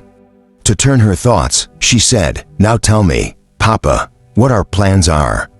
You and Mama have some money independent of the income from the living, have not you? Aunt Shaw has, I know. Yes, I suppose we have about £170 a year of our own. 70 of that has always gone to Frederick since he's been abroad. I don't know if he wants it all," he continued in a hesitating manner. "He must have some pay for serving with the Spanish army. Frederick must not suffer," said Margaret decidedly, "in a foreign country, so unjustly treated by his own. 100 is left. Could not you, I, and Mama live on 100 a year in some very cheap, some very quiet part of England?" "Oh, I think we could." "No," said Mr. Hawley, "that would not answer. I must do something. I must make myself busy to keep off morbid thoughts. Besides, in a country parish, I should be so painfully reminded of Helstone and my duties here. I could not bear it, Margaret. and 100 a year would go a very little way after the necessary wants of housekeeping are met, towards providing your mother with all the comforts she's been accustomed to and ought to have. No, we must go. To Milton. That is settled. I can always decide better by myself and not influenced by those whom I love, said he, as a half apology for having arranged so much before he had told anyone of his family of his intentions. I cannot stand objections. They make me so undecided. Margaret resolved to keep silence. After all, what did it signify where they went, compared to the one terrible change? Mr. Halley continued, a few months ago when my misery of doubt became more than I could bear without speaking, I wrote to Mr. Bell. You remember Mr. Bell, Margaret? No, I never saw him, I think. But I know who he is, Frederick's godfather. Your old tutor at Oxford, don't you mean? Yes, he's a fellow of Plymouth College there. He is a native of Milton Northern, I believe. At any rate, he has property there, which has very much increased in value since Milton has become such a large manufacturing town. Well, I had reason to suspect, to imagine. I had better say nothing about it, however. But I felt sure of sympathy from Mr. Bell. I don't know that he gave me much strength. He has lived an easy life in his college all his days. But he has been as kind as can be, and it is owing to him we are going to Milton. How? Said Margaret. Why, he has tenants and houses and mills there. So though he dislikes the place, to bustling. For one of his habits, he is obliged to keep up some sort of connection, and he tells me that he hears there is a good opening for a private tutor there. Private tutor, said Margaret, looking scornful. What in the world do manufacturers want with the classics or literature or the accomplishments of a gentleman? Oh, said her father, some of them really seem to be fine fellows, conscious of their own deficiencies, which is more than many a man at Oxford is. Some want resolutely to learn, though they have come to man's estate. Some want their children to be better instructed than they themselves have been. At any rate, there's an opening, as I have said, for a private tutor. Mr. Bell has recommended me to a Mr. Thornton, a tenant of his, and a very intelligent man as far as I can judge from his letters. And in Milton, Margaret, I shall find a busy life, if not a happy one, and people and scenes so different that I shall never be reminded of Helstone. There was a secret motive, as Margaret knew from her own feelings. It would be different. Discordant as it was, with almost a detestation for all she had ever heard of the north of England, the manufacturers, the people, the wild and bleak country, there was yet this one recommendation. It would be different from Helstone, and could never remind them of that beloved place. When do we go? Asked Margaret, after a short silence. I do not know exactly. I wanted to talk it over with you. You see, your mother knows nothing about it yet, but I think in a fortnight. After my deed of resignation is sent in, I shall have no right to remain. Margaret was almost stunned. In a fortnight? No, not exactly to a day. Nothing is fixed, said her father with anxious hesitation, as he noticed the filmy sorrow that came over her eyes and the sudden change in her complexion, but she recovered herself immediately. Yes, Papa, it had better be fixed soon and decidedly, as you say, only Mama ought to know nothing about it. It is that is the great perplexity. Poor Maria, replied Mr. Halley tenderly. Poor Maria, oh, if I were not married. If I were but myself in the world, how easy it would be. As it is, Margaret, I dare not tell her. No, said Margaret sadly, I will do it. Give me till tomorrow evening to choose my time. Oh, Papa, cried she with sudden passionate entreaty, say, tell me it is a nightmare, a horrid dream, not the real waking truth. You cannot mean that you are really going to leave the church, to give up Helstone, to be forever separate from me, from Mama, led away by some delusion, some temptation. You do not really mean it. Mr. Halley sat in rigid stillness while she spoke. Then he looked her in the face and said in a slow, hoarse, measured way, I do mean it, Margaret. You must not deceive yourself into doubting the reality of my words, my fixed intention and resolve." He looked at her in the same steady, stony manner for some moments after he had done speaking. She, too, gazed back with pleading eyes before she would believe that it was irrevocable. Then she arose and went, without another word or look. Towards the door, as her fingers were on the handle, he called her back. He was standing by the fireplace, shrunk and stooping, but as she came near he drew himself up to his full height, and placing his hands upon her head he said solemnly, "The blessing of God be upon thee, my child, and may he restore you to his church," responded she, out of the fullness of her heart. The next moment she feared lest this answer to his blessing might be irreverent, wrong, might hurt him as coming from his daughter, and she threw her arms around his neck. He held her to him for a minute or two. She heard him murmur to himself, "The martyrs and confessors had even more pain to bear. I will not shrink." They were startled by hearing Mrs. Halley inquiring for her daughter. They started asunder in the full consciousness of all that was before them. Mr. Halley hurriedly said, "Go, Margaret, go, I shall be out all tomorrow. Before night, you will have told your mother." "Yes," she replied, and she returned to the drawing room in a stunned and dizzy state. Chapter 5. Decision. "I ask thee for a thoughtful love, through constant watching wise, to meet the glad with joyful smiles, and to wipe the weeping eyes, and a heart at leisure from itself to soothe and sympathize." Anonymous. Margaret made a good listener to all her mother's little plans for adding some small comforts to the lot of the poorer parishioners. She could not help listening, though each new project was a stab in her heart. By the time the frost had set in, they should be far away from Helstone.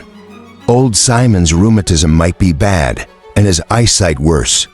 There would be no one to go and read to him, and comfort him with little porringes of broth and good red flannel.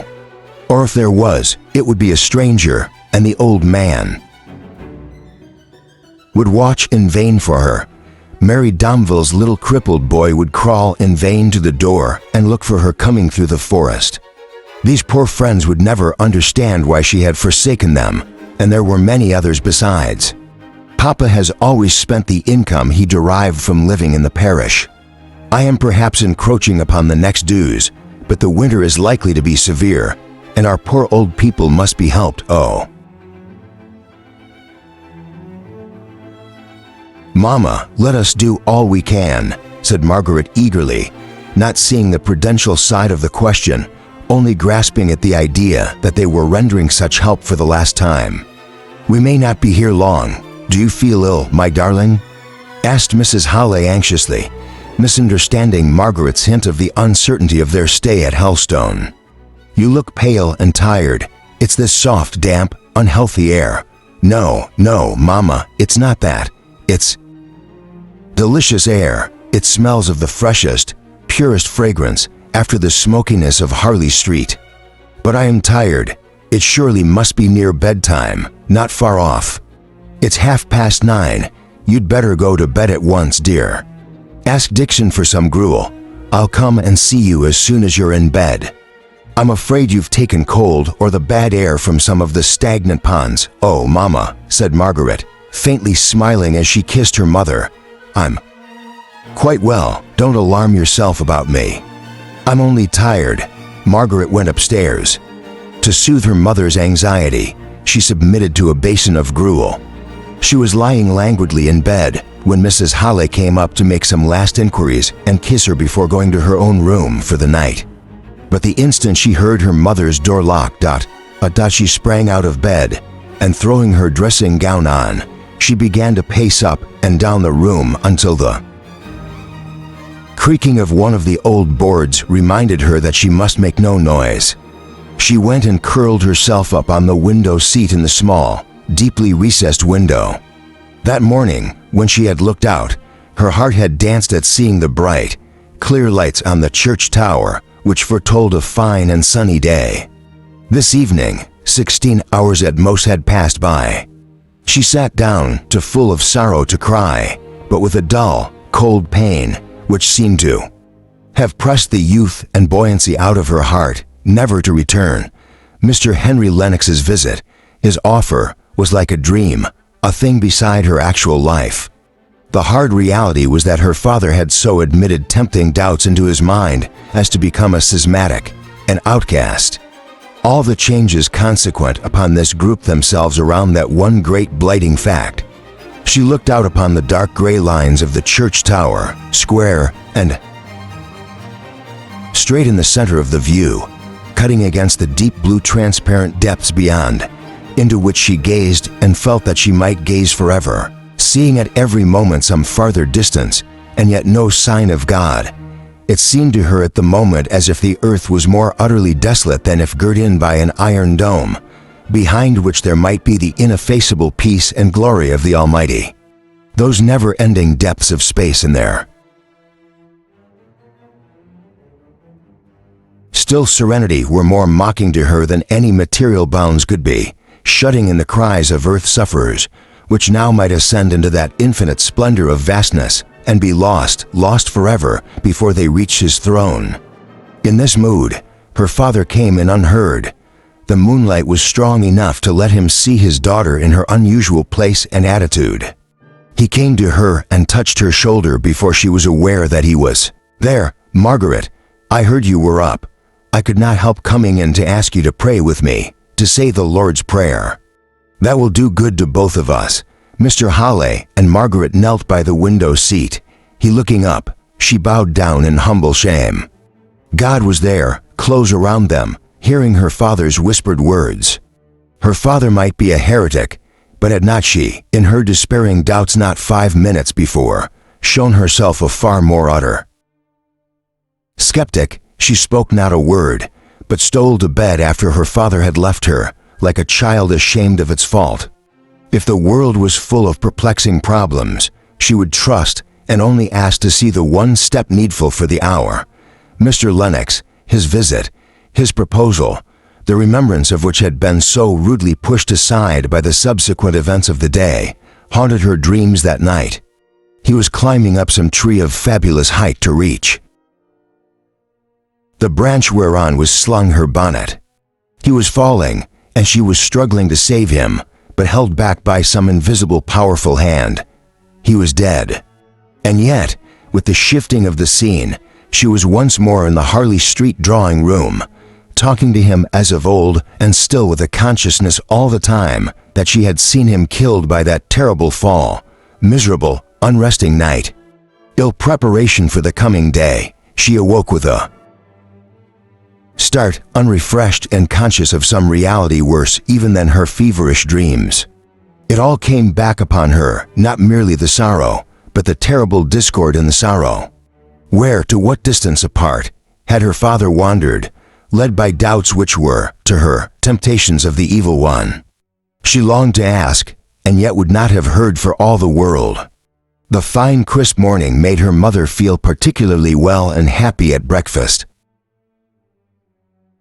time. She talked on, planning village kindnesses, unheeding the silence of her husband and the monosyllabic answers of Margaret.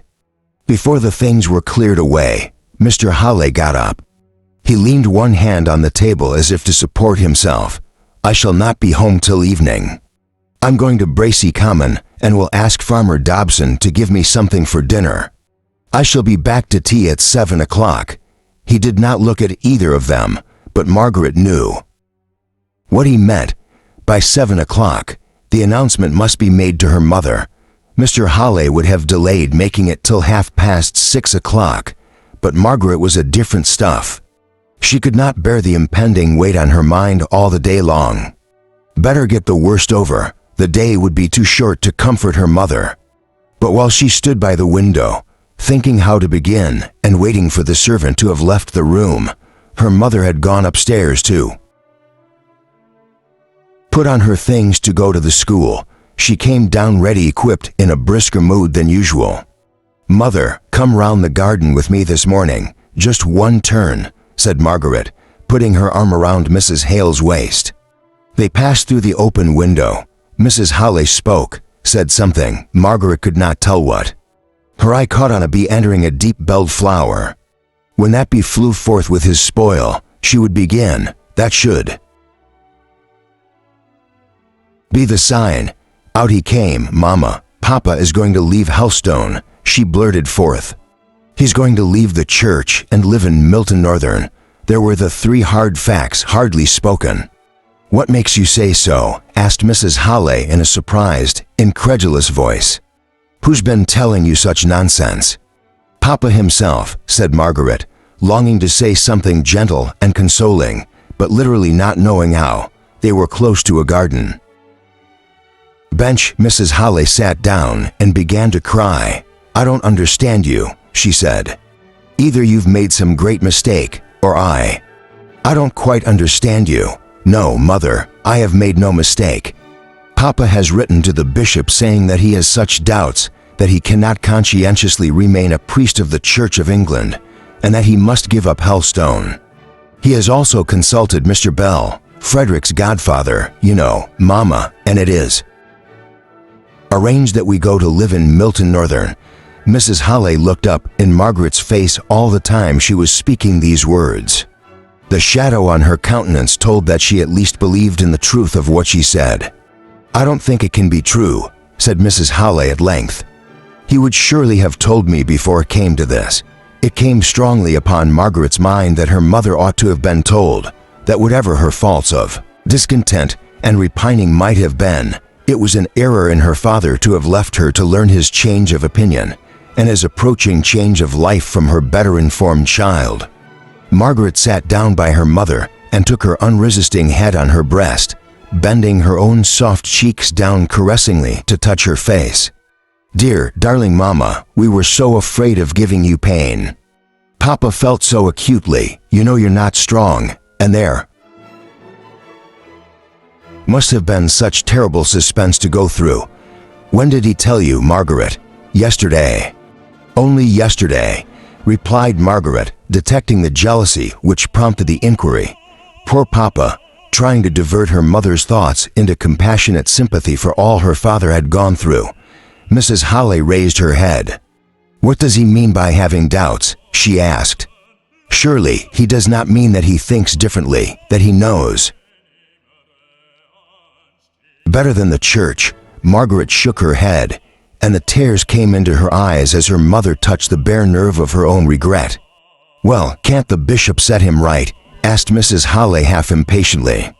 I'm afraid not, said Margaret, but I did not ask. I could not bear to hear what he might answer. It is all settled at any rate. He is going to leave Hellstone in a fortnight. I'm not sure if he did not say he had sent in his deed of resignation in a fortnight, exclaimed Mrs. Halley. I do think this is very strange, not at all right.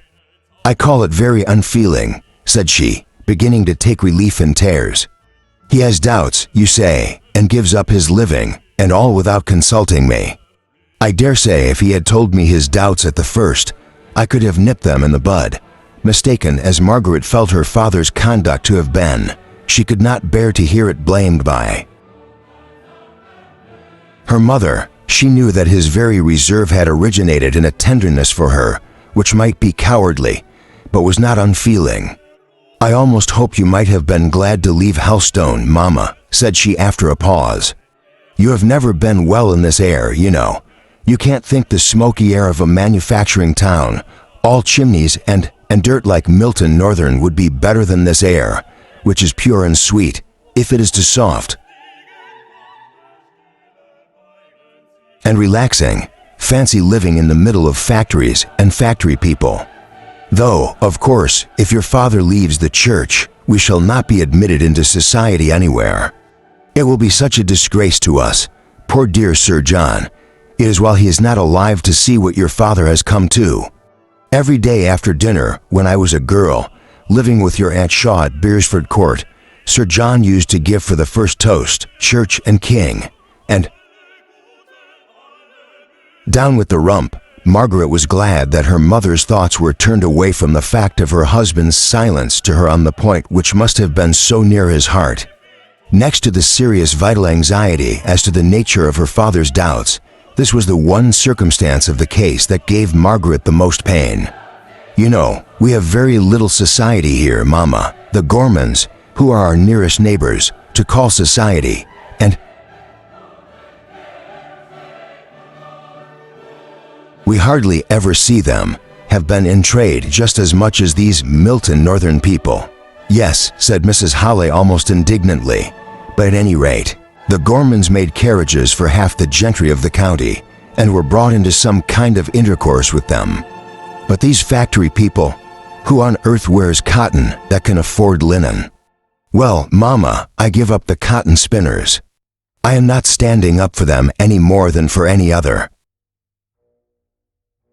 Tradespeople, only we shall have little enough to do with them. Why on earth has your father fixed on Milton Northern to live in?" "Partly," said Margaret, sighing, "because it is so very different from Helstone. Partly because Mr. Bell says there is an opening there for a private tutor." "Private tutor in Milton? Well, why can't he go to Oxford and be a tutor to gentlemen?" "You forget, Mama, he's leaving the church on account of his opinions. His doubts would do him no good at Oxford." Mrs. Halley was silent for some time, quietly crying. At last, she said, "And the furniture? How in the world are we to manage the removal? I never removed in my life, and only a fortnight to think about it."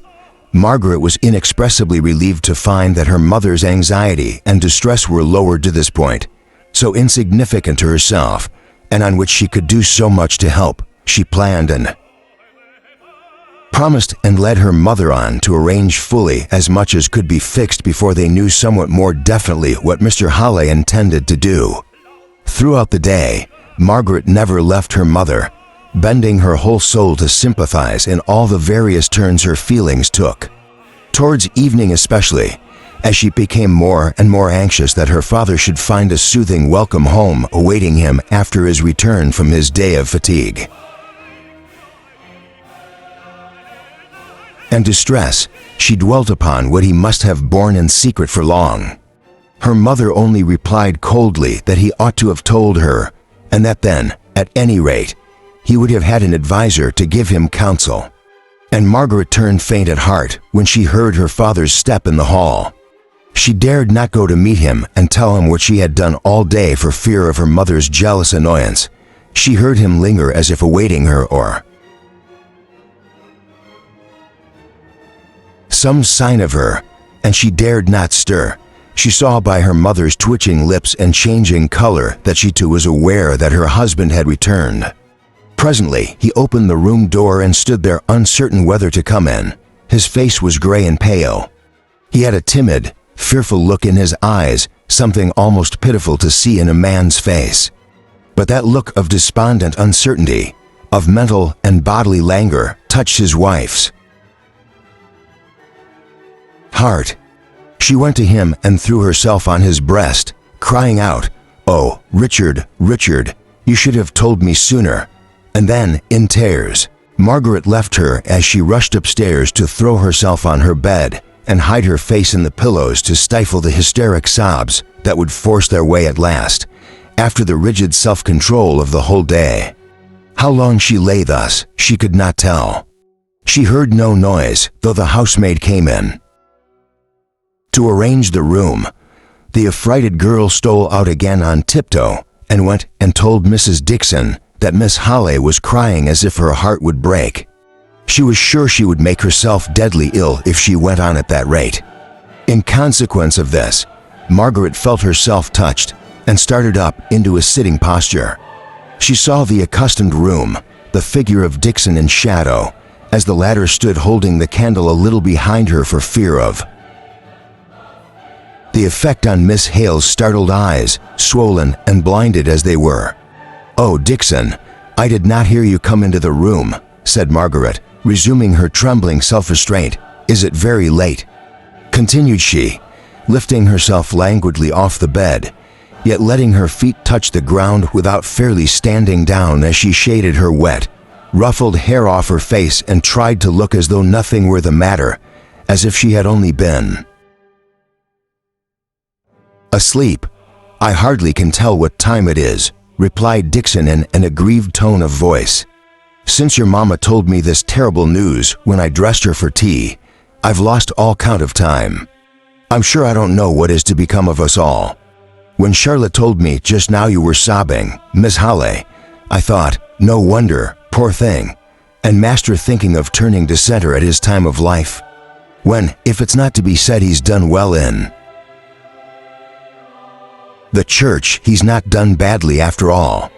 I had a cousin, Miss, who turned Methodist preacher after he was 50 years of age, and a tailor all his life. But then he never had been able to make a pair of trousers to fit for as long as he'd been in the trade, so it was no wonder. But for Master, as I said to Mrs., what would poor Sir John have said? He never liked your marrying Mr. Halley, but if he could have known it would have come to this, he would have sworn worse oaths than ever, if that was possible." Dixon had been so much accustomed to comment upon Mr. Hale's proceedings to her mistress, who listened to her or not as she was in the humor, that she never noticed Margaret's flashing eye and dilating nostril. To hear her father talked of in this way by a servant to her face. "Dixon," she said in the low tone she always used when much excited, which had a sound in it as of some distant turmoil or threatening storm breaking far away. "Dixon, you forget to whom you are speaking." She stood upright and firm on her feet now, confronting the waiting maid and fixing her with her steady, discerning eye. "I am Mr. Hale's daughter. Go. You have made a strange mistake, and one that I am sure your own good feeling will make you sorry for when you think about it." Dixon hung irresolutely about the room for a minute or two. Margaret repeated, "You may leave me, Dixon. I wish you to go." Dixon did not know whether to resent these decided words or to cry. Either course would have done with her mistress, but as she said to herself, Miss Margaret has a touch of the old gentleman about her, as well as poor Master Frederick. I wonder where they get it from, and she, who would have resented such words from anyone less haughty and determined in manner, was subdued enough to say, in a half-humble, half-injured tone, "Might I unfasten your gown, miss, and do your hair?" "No, not tonight, thank you," and Margaret gravely lighted her out of the room and bolted the door.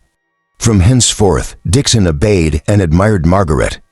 She said it was because she was so like poor Master Frederick, but the truth was that Dixon, as do so many others, liked to feel herself ruled by a powerful and decided nature.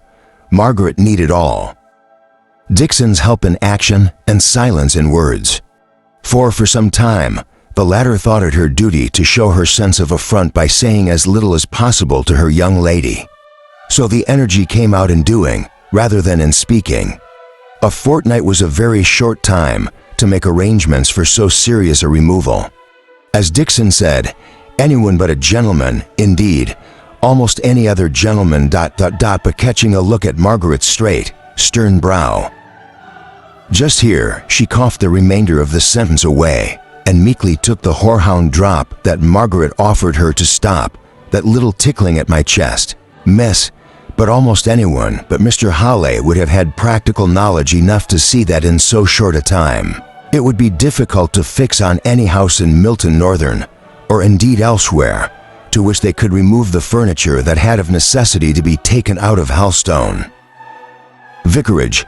Mrs. Halley, overpowered by all the troubles and necessities for immediate household decisions that seemed to come upon her at once, became really ill, and Margaret almost felt it as a relief when her mother fairly took to her bed and left the management of affairs to her.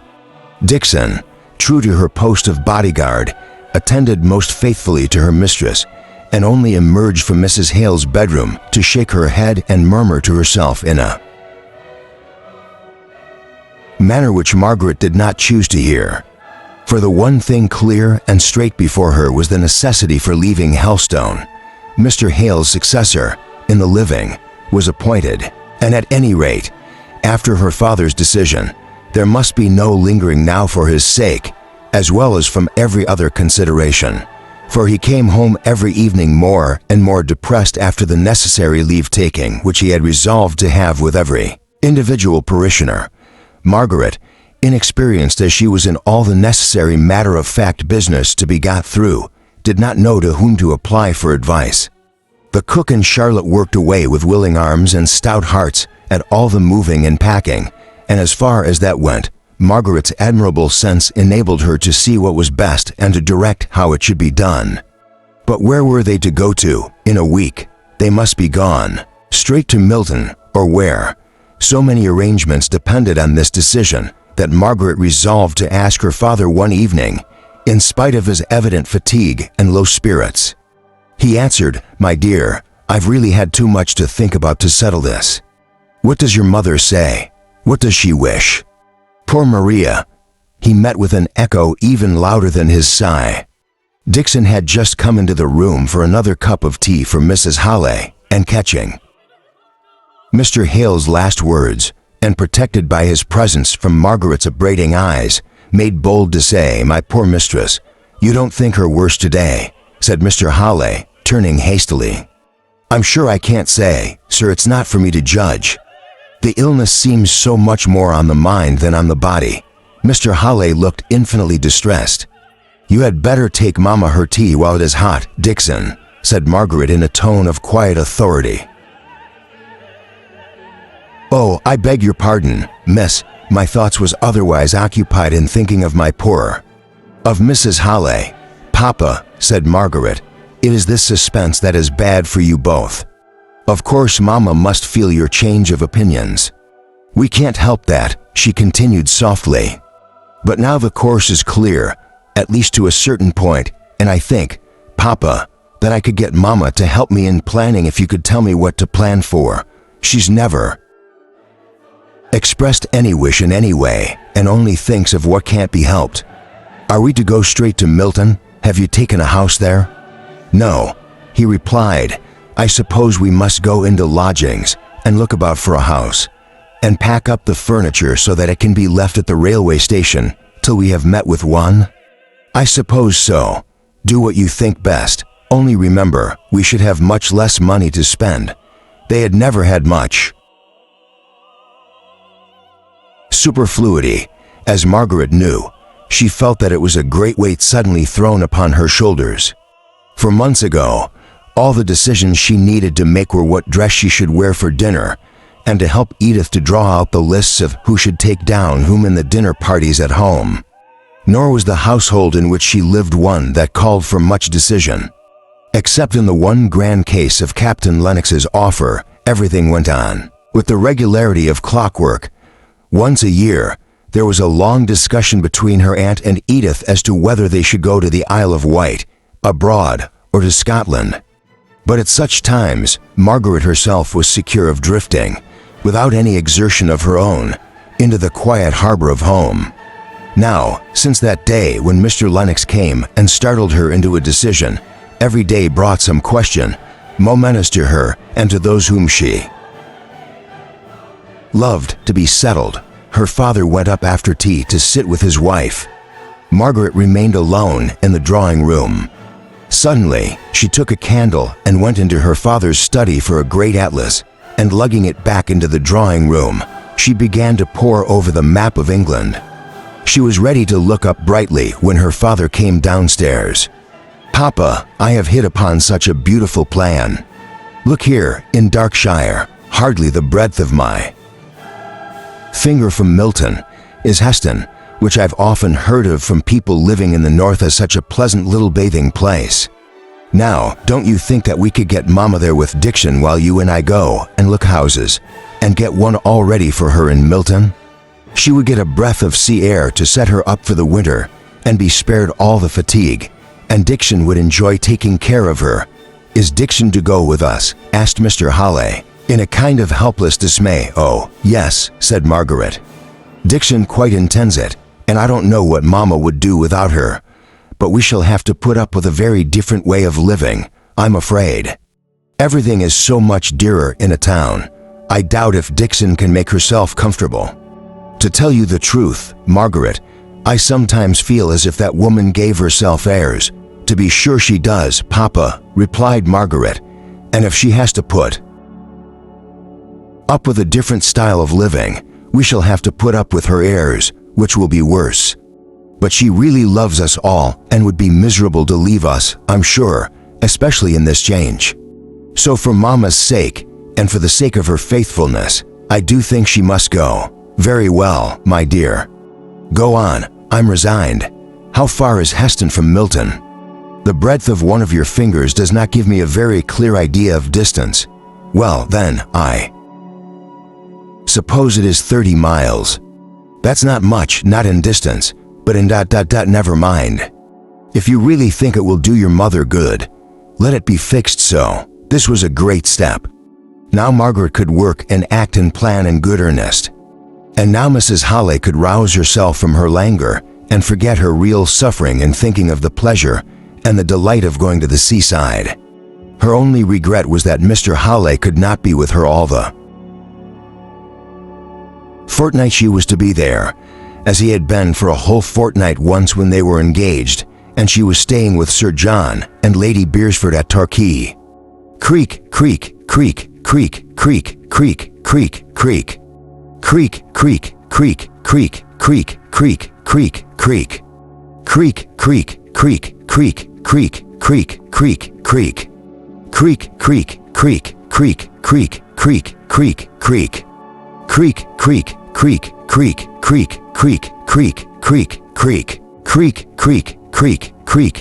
creak, creak, creak, creak. Creak, creak, creak, creak, creak, creak, creak, creak. Creak, creak, creak, creak, creak, creak, creak, creak. Creak, creak, creak, creak, creak, creak, creak, creak. Creak, creak, creak, creak, creak, creak, creak, creak. Creak, creak, creak, creak, creak, creak, creak, creak. Creak, creak, creak, creak, creak, creak, creak, creak. Creak, creak, creak, creak, creak, creak, creak, creak. Creak, creak, creak, creak, creak, creak, creak, creak. Creak, creak, creak, creak, creak, creak, creak, creak. Creak, creak, creak, creak, creak, creak, creak, creak. Creak, creak, creak, creak, creak, creak, creak, creak. Creak, creak, creak, creak, creak, creak, creak, creak. Creak, creak, creak, creak, creak, creak, creak, creak. Creak, creak, creak, creak, creak, creak, creak, creak. Creak, creak, creak,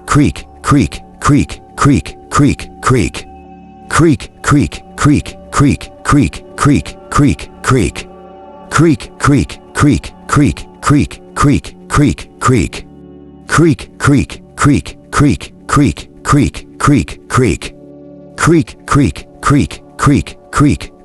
creak, creak, creak. Creak, creak, creak, creak, creak, creak, creak, creak. Creak, creak, creak, creak, creak, creak, creak, creak. Creak, creak, creak, creak, creak, creak, creak, creak. Creak, creak, creak, creak, creak, creak, creak, creak. Creak, creak, creak, creak, creak, creak, creak, creak. Creak, creak, creak, creak, creak, creak, creak, creak. Creak, creak, creak, creak, creak, creak, creak, creak. Creak, creak, creak, creak, creak, creak, creak, creak. Creak, creak, creak, creak, creak, creak, creak, creak.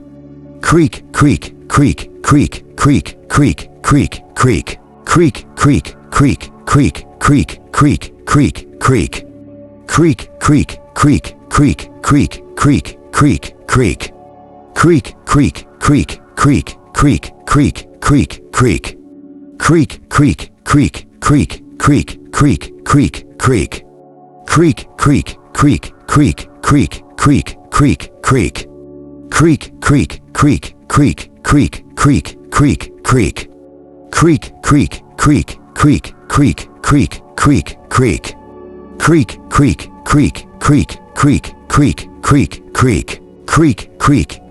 creak, creak, creak, creak, creak, creak, creak. Creak, creak, creak, creak, creak, creak, creak, creak. Creak, creak, creak, creak, creak, creak, creak, creak. Creak, creak, creak, creak, creak, creak, creak, creak. Creak, creak, creak, creak, creak, creak, creak, creak. Creak, creak, creak, creak, creak, creak, creak, creak. Creak, creak, creak, creak, creak, creak, creak, creak. Creak, creak, creak, creak, creak, creak, creak, creak. Creak, creak, creak, creak, creak, creak, creak, creak. Creak, creak, creak, creak, Creak, creak, creak, creak.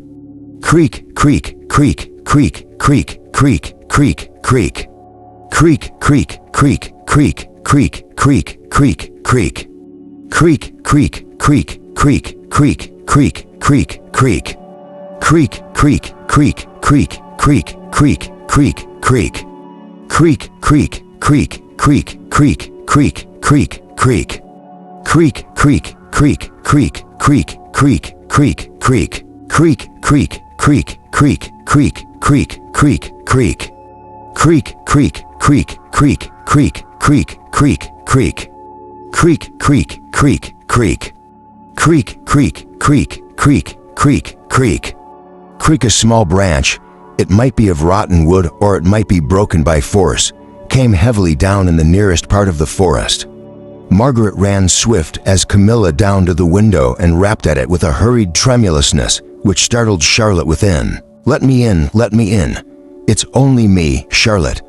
Her heart did not still its fluttering till she was safe in the drawing room with the windows fastened and bolted, and the familiar walls hemming her round and shutting her in. She had sat down upon a packing case, cheerless. Chill was the dreary and dismantled room. No fire nor other light, but Charlotte's long unsnuffed candle. Charlotte looked at Margaret with surprise, and Margaret, feeling it, rather than seeing it, rose up.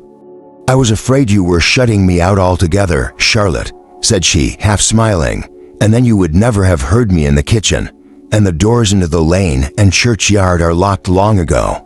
Oh, miss, I should have been sure to have missed you soon.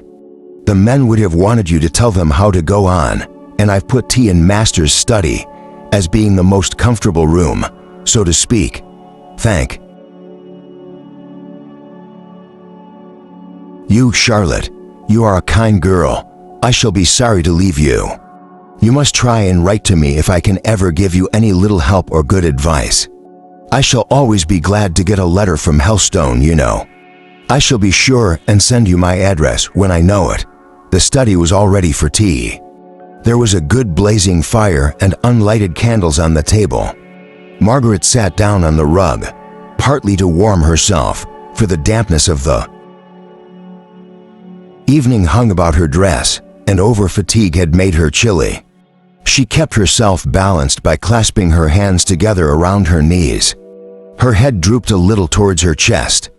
The attitude was one of despondency, whatever her frame of mind might be. But when she heard her father's step on the gravel outside, she started up, and hastily shaking her heavy black hair back and wiping a few tears away that had come on her cheeks, she knew not how she went out to open the door for him. He showed far more depression than she did. She could hardly get him to talk, although she tried to speak on subjects that would interest him at the cost of an effort every time, which she thought would be her last. "Have you been a very long walk today?" asked she on seeing his refusal to touch food of any kind. "As far as Fordham Beeches. I went to see Widow Maltby. She's sadly grieved at not having wished you goodbye. She says little Susan has kept watch down the lane for days past." "Nay, Margaret, what's the matter, dear?"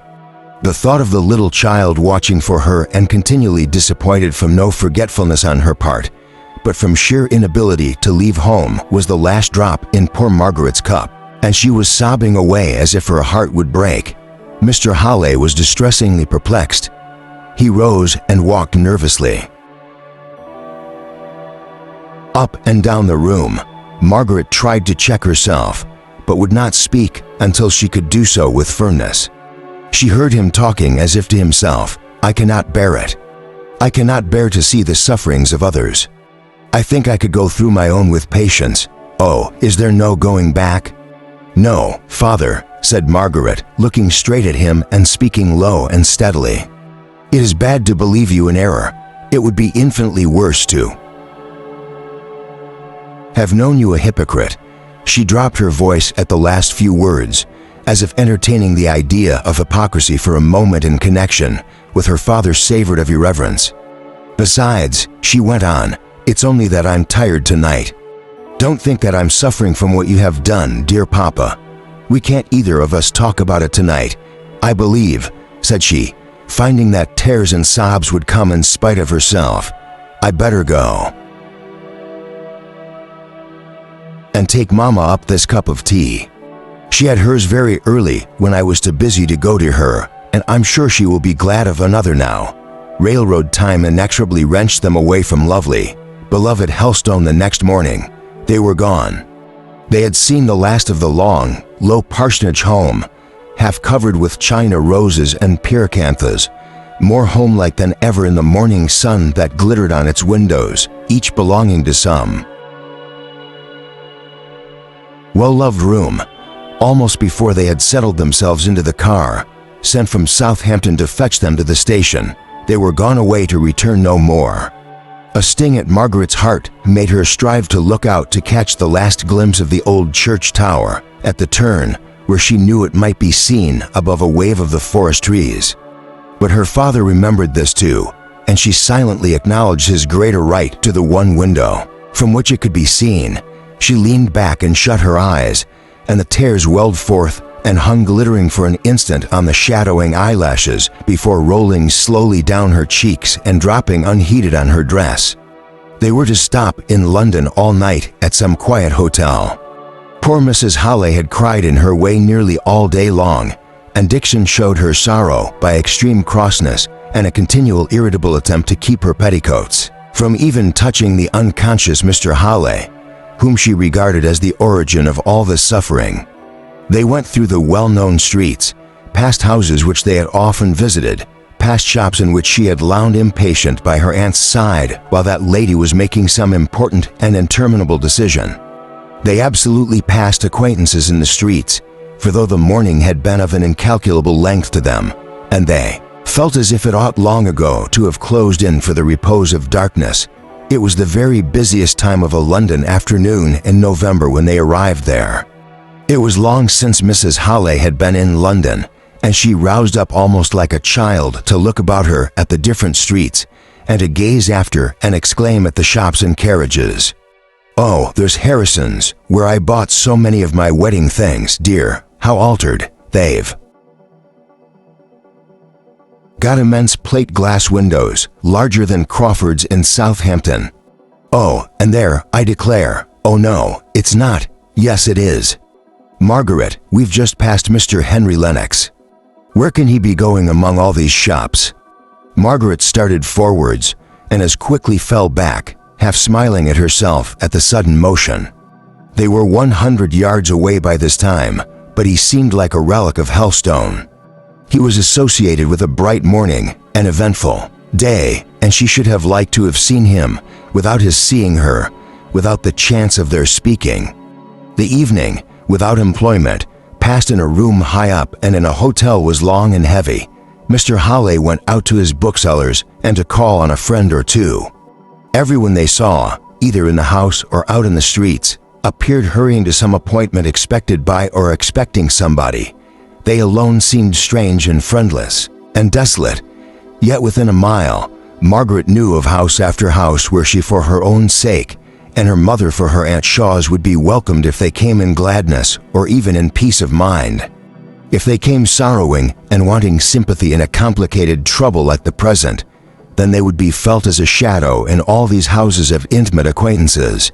Not French London life is too whirling and full to admit of even an hour of that deep silence of feeling which the friends of Job showed when they sat with him on the ground 7 days and 7 nights, and none spake a word unto him, for they saw that his grief was very great. Chapter 7. New scenes and faces. Mist clogs the sunshine. Smoky dwarf houses have we round on every side. Matthew Arnold. The next afternoon, about 20 miles from Milton Northern, they entered on the little branch railway that led to Heston. Heston itself was one long straggling street running parallel to the seashore. It has a character of its own, as different from the little bathing places in the south of England as they again from those of the continent. To use a Scotch word, everything looked more purpose-like. The country carts had more iron and less wood and leather about the horse gear. The people in the streets, although on pleasure bent, had yet a busy mind. The colors looked Grayer, more enduring, not so gay and pretty. There were no smock frocks, even among the country folk. They retarded motion and were apt to catch on machinery, and so the habit of wearing them had died out. In such towns in the south of England, Margaret had seen the shop men, when not employed in their business, lounging a little at their doors, enjoying the fresh air and the look up and down the street, here if they had any leisure from there. Customers, they made themselves business in the shop. Even, Margaret fancied, to the unnecessary unrolling and re-rolling of ribbons. All these differences struck upon her mind as she and her mother went out next morning to look for lodgings.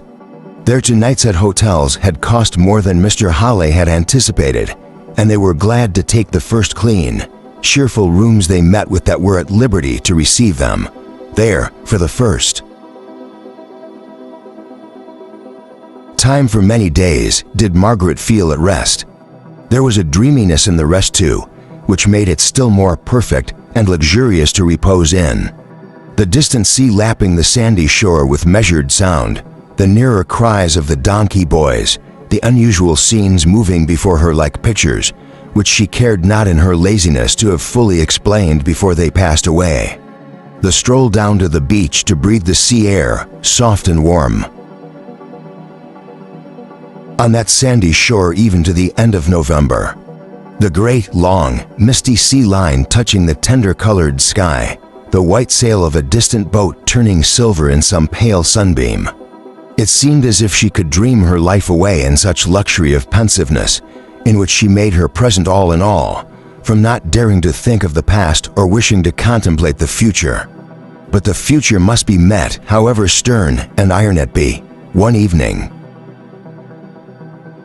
It was arranged that Margaret and her father should go the next day to Milton Northern and look out for a house. Mr. Halley had received several letters from Mr. Bell and 1 or 2 from Mr. Thornton, and he was anxious to ascertain at once a good many particulars respecting his position and chances of success there, which he could only do by an interview with the latter gentleman. Margaret knew that they ought to be removing, but she had a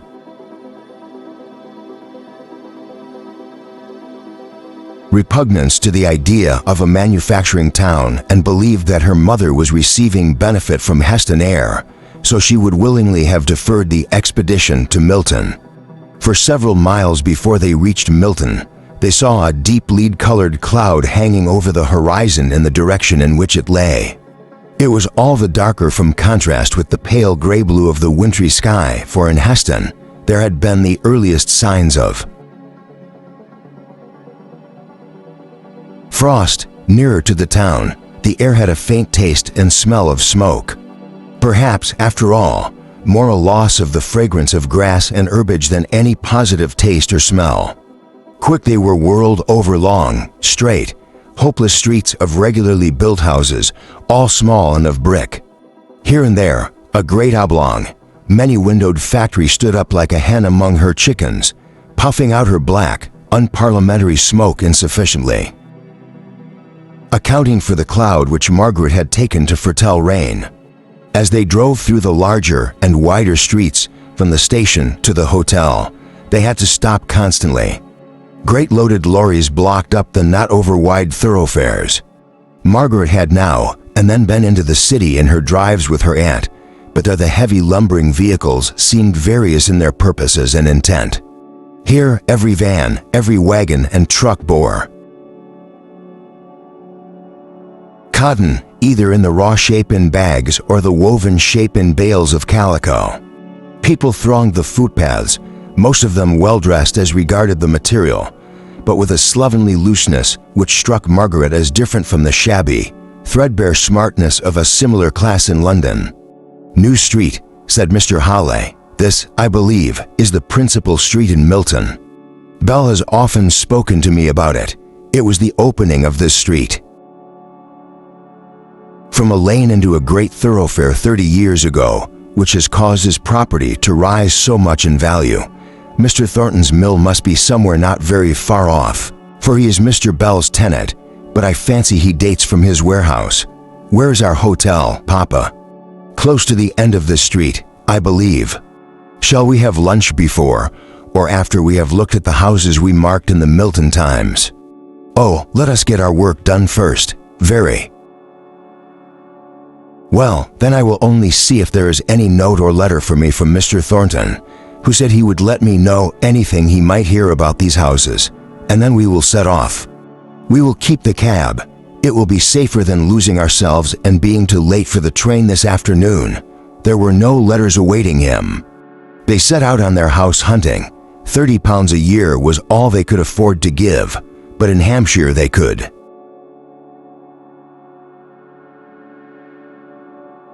Have met with a roomy house and pleasant garden for the money. Here, even the necessary accommodation of 2 sitting rooms and 4 bedrooms seemed unattainable.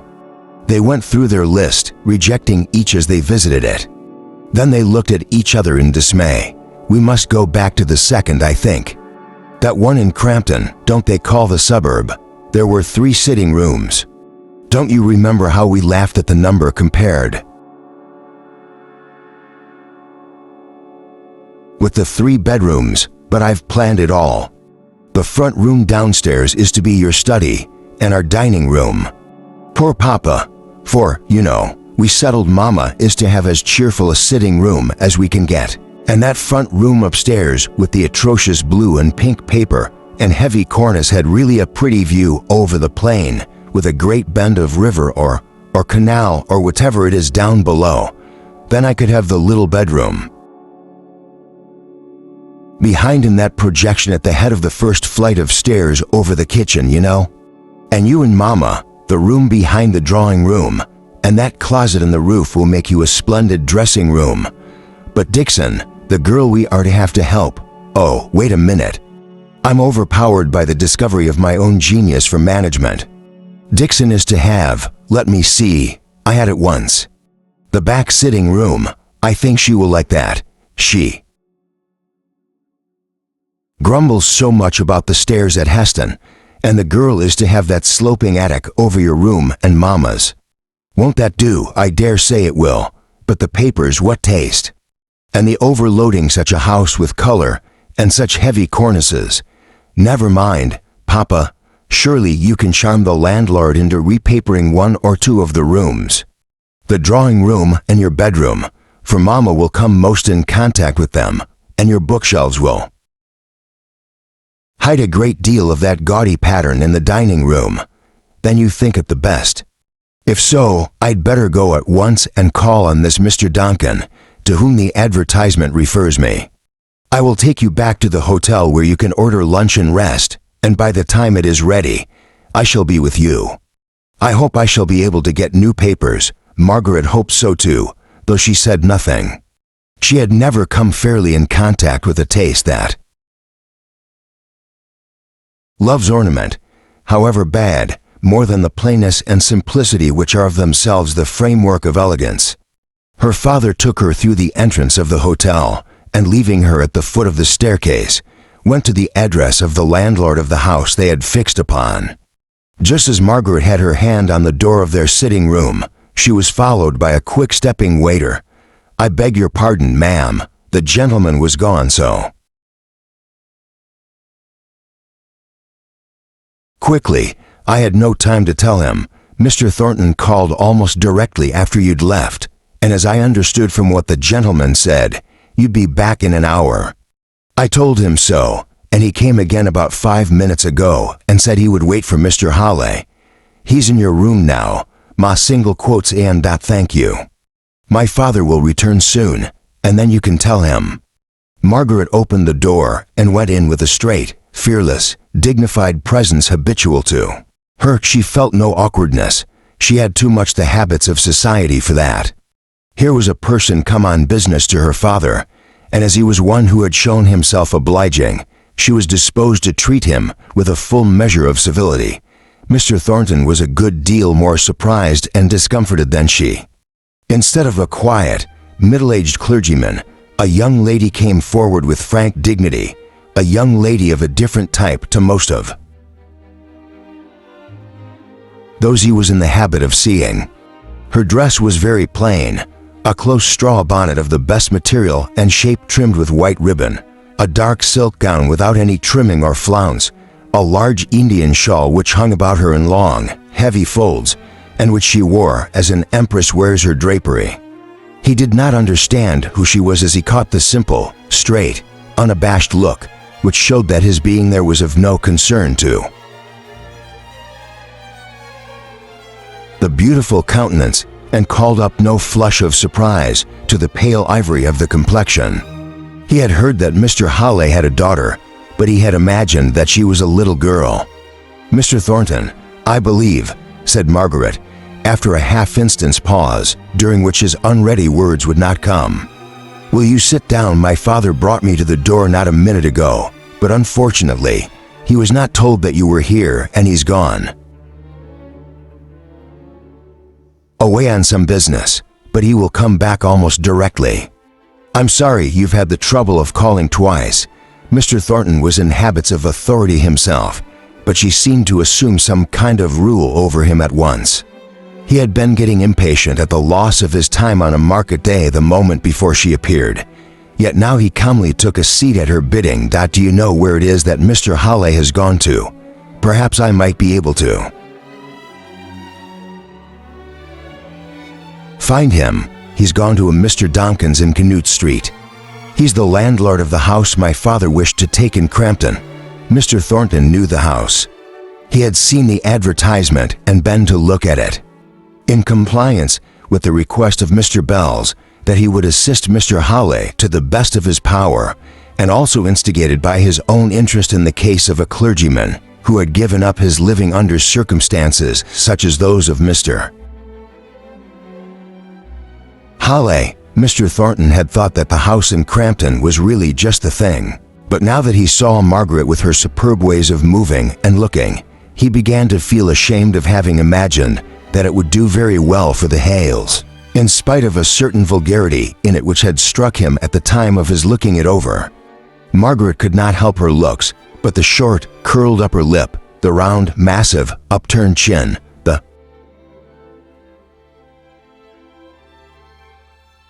manner of carrying her head, her movements, full of a soft, feminine defiance, always gave strangers the impression of haughtiness. She was tired now and would rather have remained silent and taken the rest her father had planned for her. But of course, she owed to herself to be a gentlewoman and to speak courteously from time to time to this stranger. Not overbrushed nor overpolished, it must be confessed, after his rough encounter with Milton streets and crowds, she wished that he would go, as he had once spoken of doing, instead of sitting there answering with curt sentences all the remarks she made. She had taken off her shawl and hung it over the back of her chair. She sat facing him and facing the light. Her full beauty met his eye. Her round, white, flexile throat rising out of the full, yet lithe figure. Her lips moving so slightly as she spoke, not breaking the cold, serene look of her face with any variation from the one lovely, haughty curve.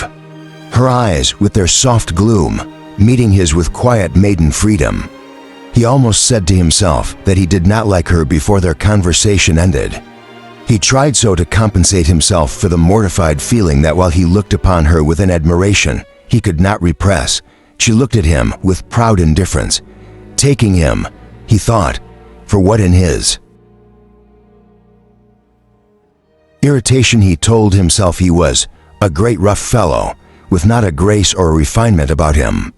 Her quiet coldness of demeanor he interpreted into contemptuousness and resented it in his heart to the pitch of almost inclining him to get up and go away and have nothing more to do with these Hales and their superciliousness.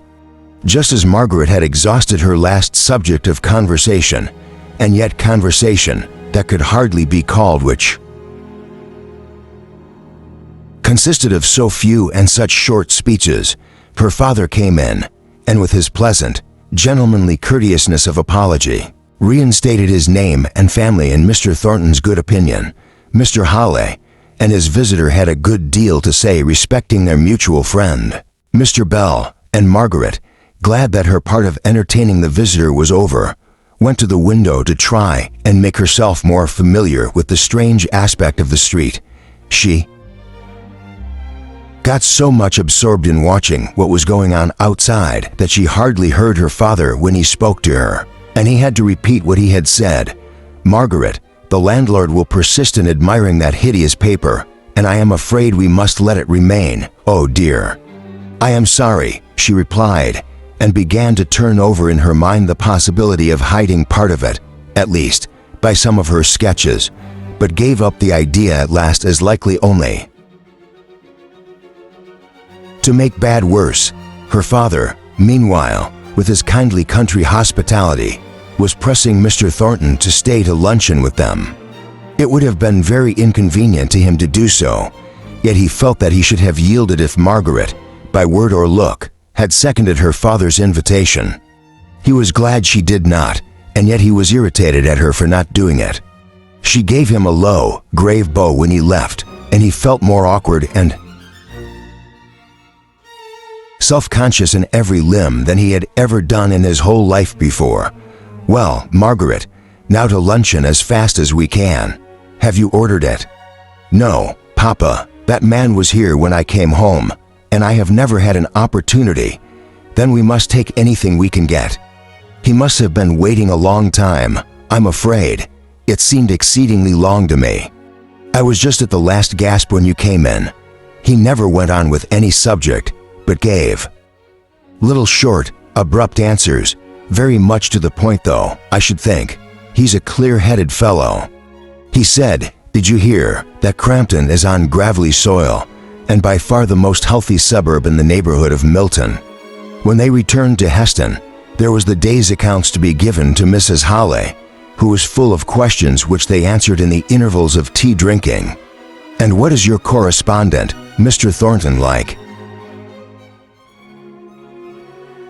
"Ask Margaret," said her husband. She and he had a long attempt at conversation while I was away speaking to the landlord. "Oh, I hardly know what he is like," said Margaret lazily, too tired to tax her powers of description much. And then, rousing herself, she said, "He is a tall, broad-shouldered man. About how old, Papa?" "Well, I should guess about 30. About 30, with a face that is neither exactly plain nor yet handsome, nothing remarkable, not quite a gentleman, but that was hardly to be expected. Not vulgar or common, though," put in her father, rather jealous of any disparagement of the sole friend he had in Milton. "Oh no," said Margaret, with such an expression of resolution and power no face, however plain in feature, could be either vulgar or common. "I should not like to have to bargain with him.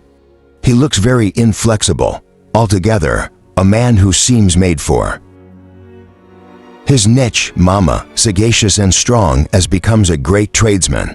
"Don't call them Milton manufacturers tradesmen, Margaret," said her father. "They're very different, are they? I apply the word to all who have something tangible to sell. But if you think the term is not correct, Papa, I won't use it. But oh, Mama, speaking of vulgarity and commonness, you must prepare yourself for our drawing room paper. Pink and blue roses with yellow leaves and such a heavy cornice round the room." But when they removed to their new house in Milton, the obnoxious papers were gone. The landlord received their thanks very composedly, and let them think, if they liked, that he had relented from his express determination not to repaper. There was no particular need to tell them that what he did not care to do for a Reverend Mr. Halley, unknown in Milton, he was only too glad to do it the one. Short, sharp remonstrance of Mr. Thornton, the wealthy manufacturer. Chapter 8. Homesickness, and its hame fain would I be. It needed the pretty light papering of the rooms to reconcile them to Milton. It needed more that could not be had. The thick yellow November fogs had come on, and the view of the plain and the valley made by the sweeping bend of the river was all shut out when Mrs. Halley arrived at her new home. Margaret and Dixon had been at work for 2 days, unpacking and arranging, but everything inside the house still looked in disorder, and outside a thick fog crept up to the very windows and was driven into every open door in choking white wreaths of unwholesome mist. "Oh, Margaret, "Are we to live here?" asked Mrs. Halley in blank dismay. Margaret's heart echoed the dreariness of the tone in which this question was put. She could scarcely command herself enough to say, "Oh, the fogs in London are sometimes far worse, but then you know that London itself and friends lay behind it. Here, well, we are desolate. Oh, Dixon, what a place this is." "Indeed, ma'am, I'm sure it will be your death before long. And then I know who but stay, Miss Halley, that's far too heavy for you to lift." "Not at all, thank you, Dixon," replied Margaret coldly. "The best thing we can do for Mama is to get her room quite ready for her to go to bed while I go and bring her a cup of coffee." Mr. Halley was equally out of spirits and equally came upon Margaret for sympathy. "Margaret, I do believe this is an unhealthy place. Only suppose that your mother's health or yours should suffer. I wish I'd gone to some country place in Wales. This is really terrible," said he, going up to the window. There was no comfort to be given. They were settled in Milton and must endure smoke and fogs for a season.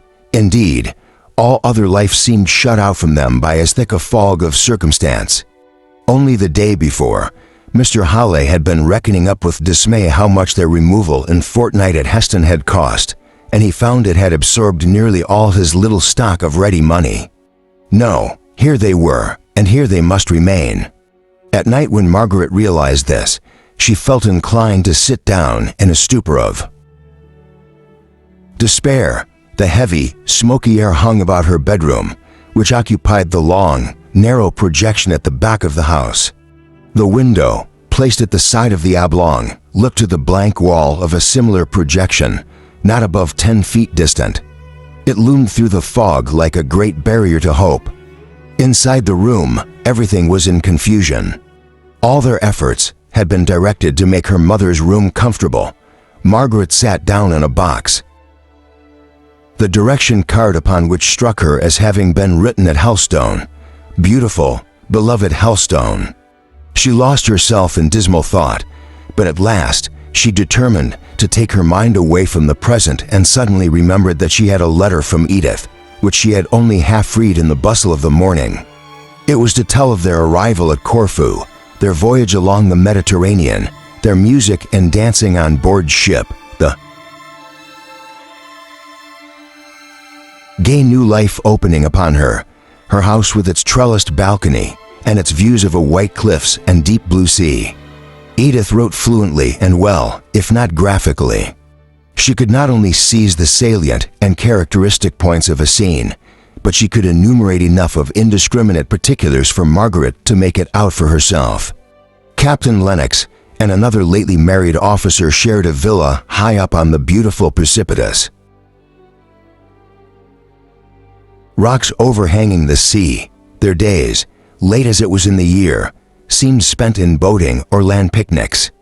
All out of doors, pleasure-seeking and glad, Edith's life seemed like the deep vault of blue sky above her, free, utterly free from fleck or cloud.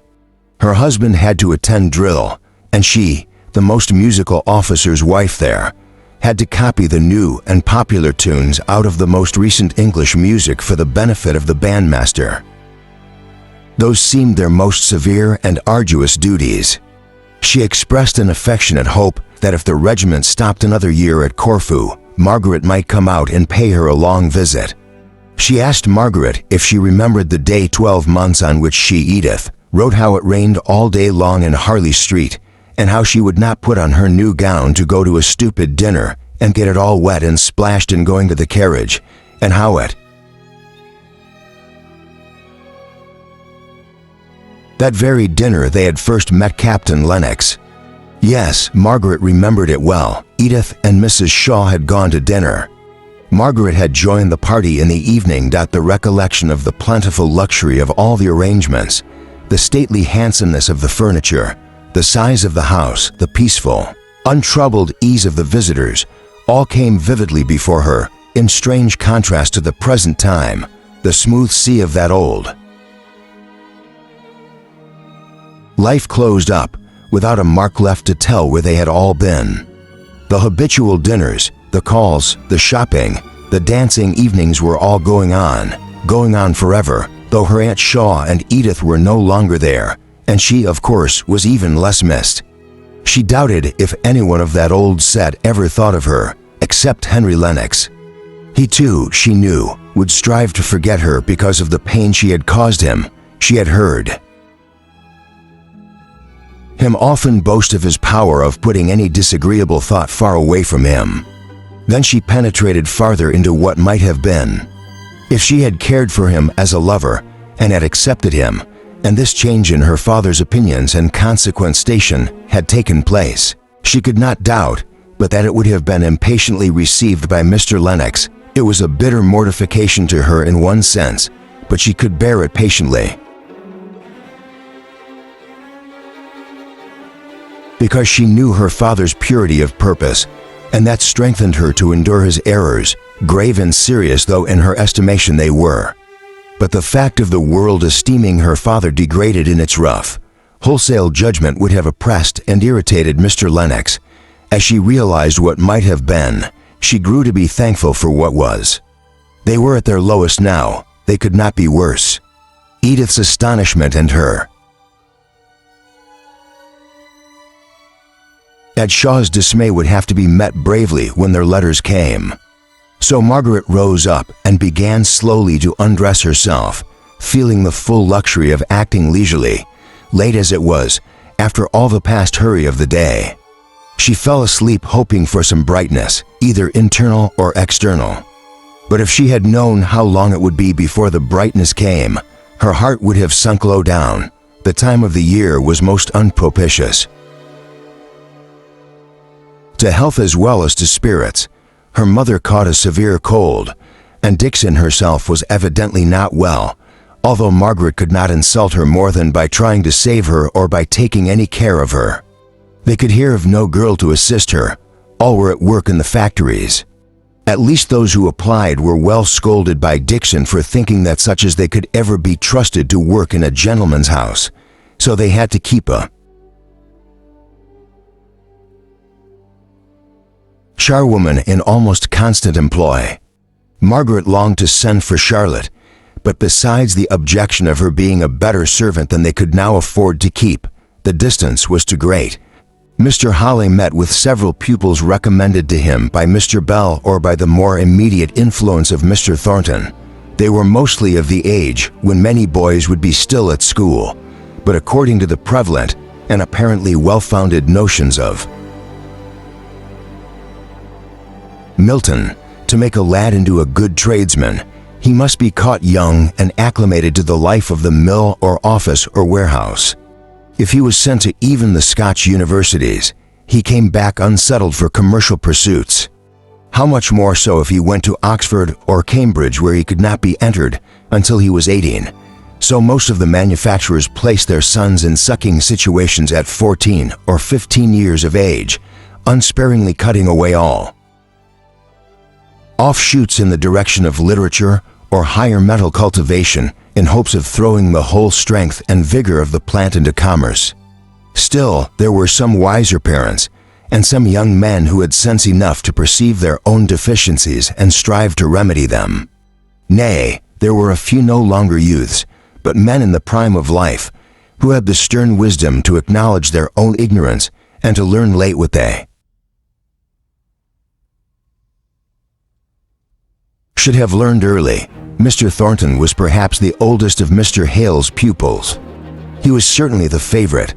Mr. Hawley got into the habit of quoting his opinions so frequently, and with such regard that it became a little domestic joke to wonder what time during the hour appointed for instruction could be given to absolute learning. So much of it appeared to have been spent in conversation.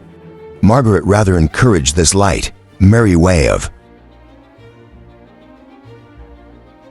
viewing her father's acquaintance with Mr. Thornton, because she felt that her mother was inclined to look upon this new friendship of her husband's with jealous eyes. As long as his time had been solely occupied with his books and his parishioners, as at Helstone, she had appeared to care little whether she saw much of him or not. But now that he looked eagerly forward to each renewal of his intercourse with Mr. Thornton, she seemed hurt and Annoyed, as if he were slighting her companionship for the first time, Mr. Hale's overpraise had the usual effect of overpraise upon his auditors. They were a little inclined to rebel against Aristides being always called the just. After a quiet life in a country parsonage for more than 20 years, there was something dazzling to Mr. Hale in the energy which conquered immense difficulties with ease. The power of the machinery of Milton, the power of the men of Milton impressed him with a sense of grandeur, which he yielded to without caring to inquire into the details of its exercise. But Margaret went less abroad among machinery and men, saw less of power in its public effect, and as it happened, she was thrown with one or two of those who, in all measures affecting masses of people, must be acute sufferers for the good of many. The question always is, has everything been done to make the suffering of these exceptions as small as possible? Or in the triumph of the crowded procession, have the helpless been trampled on instead of being gently lifted aside out of the roadway of the conqueror whom they have no power to accompany on his march? It fell to Margaret's share to have to look out for a servant to assist Dixon, who had at first undertaken to find just the person she wanted to do all the rough work of the house. But Dixon's ideas of helpful girls were founded on the recollection of tidy elder scholars at Helstone School, who were only too proud to be allowed to come to the parsonage on a busy day and treated Mrs. Dixon with all the respect and a good deal more of fright which they paid to Mr. and Mrs. Hale. Dixon was not unconscious of this odd reverence which was given to her, nor did she dislike it. It flattered her much as Louis XIV was flattered by his courtiers shading their eyes from the dazzling light of his presence. But nothing short of her faithful love for Mrs. Hale could have made her endure the rough, independent way in which all the Milton girls who made application for the servant's place replied to her inquiries respecting their qualifications. They even went the length of questioning her back again, having doubts and fears of their own as to the solvency of a family who lived in a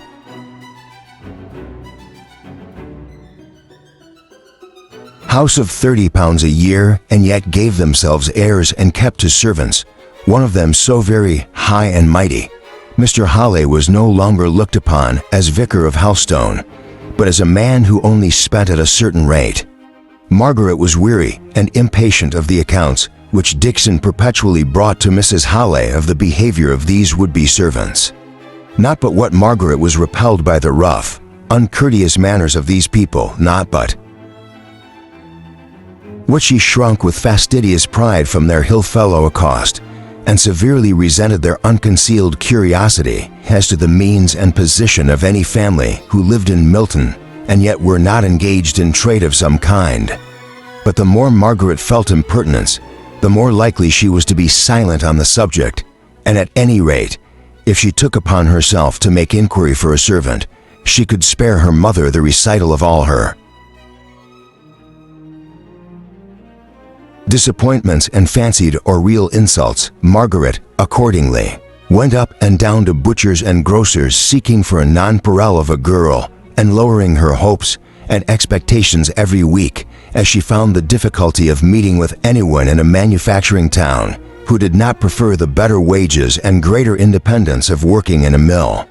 It was something of a trial to Margaret to go out by herself in this busy, bustling place. Mrs. Shaw's ideas of propriety and her own helpless dependence on others had always made her insist that a footman should accompany Edith and Margaret if they went beyond Harley Street or the immediate neighborhood. The limits by which this rule of her aunt's had circumscribed Margaret's independence had been silently rebelled against at the time, and she had doubly enjoyed the free walks and rambles of her forest life from the contrast which they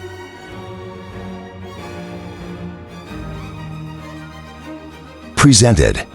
She went along there with a boundless, fearless step that occasionally broke out into a run if she were in a hurry and occasionally was stilled into perfect repose, as she stood listening to or watching any of the wild creatures who sang in the leafy courts or glanced out with their keen, bright eyes from the low brushwood or tangled furs.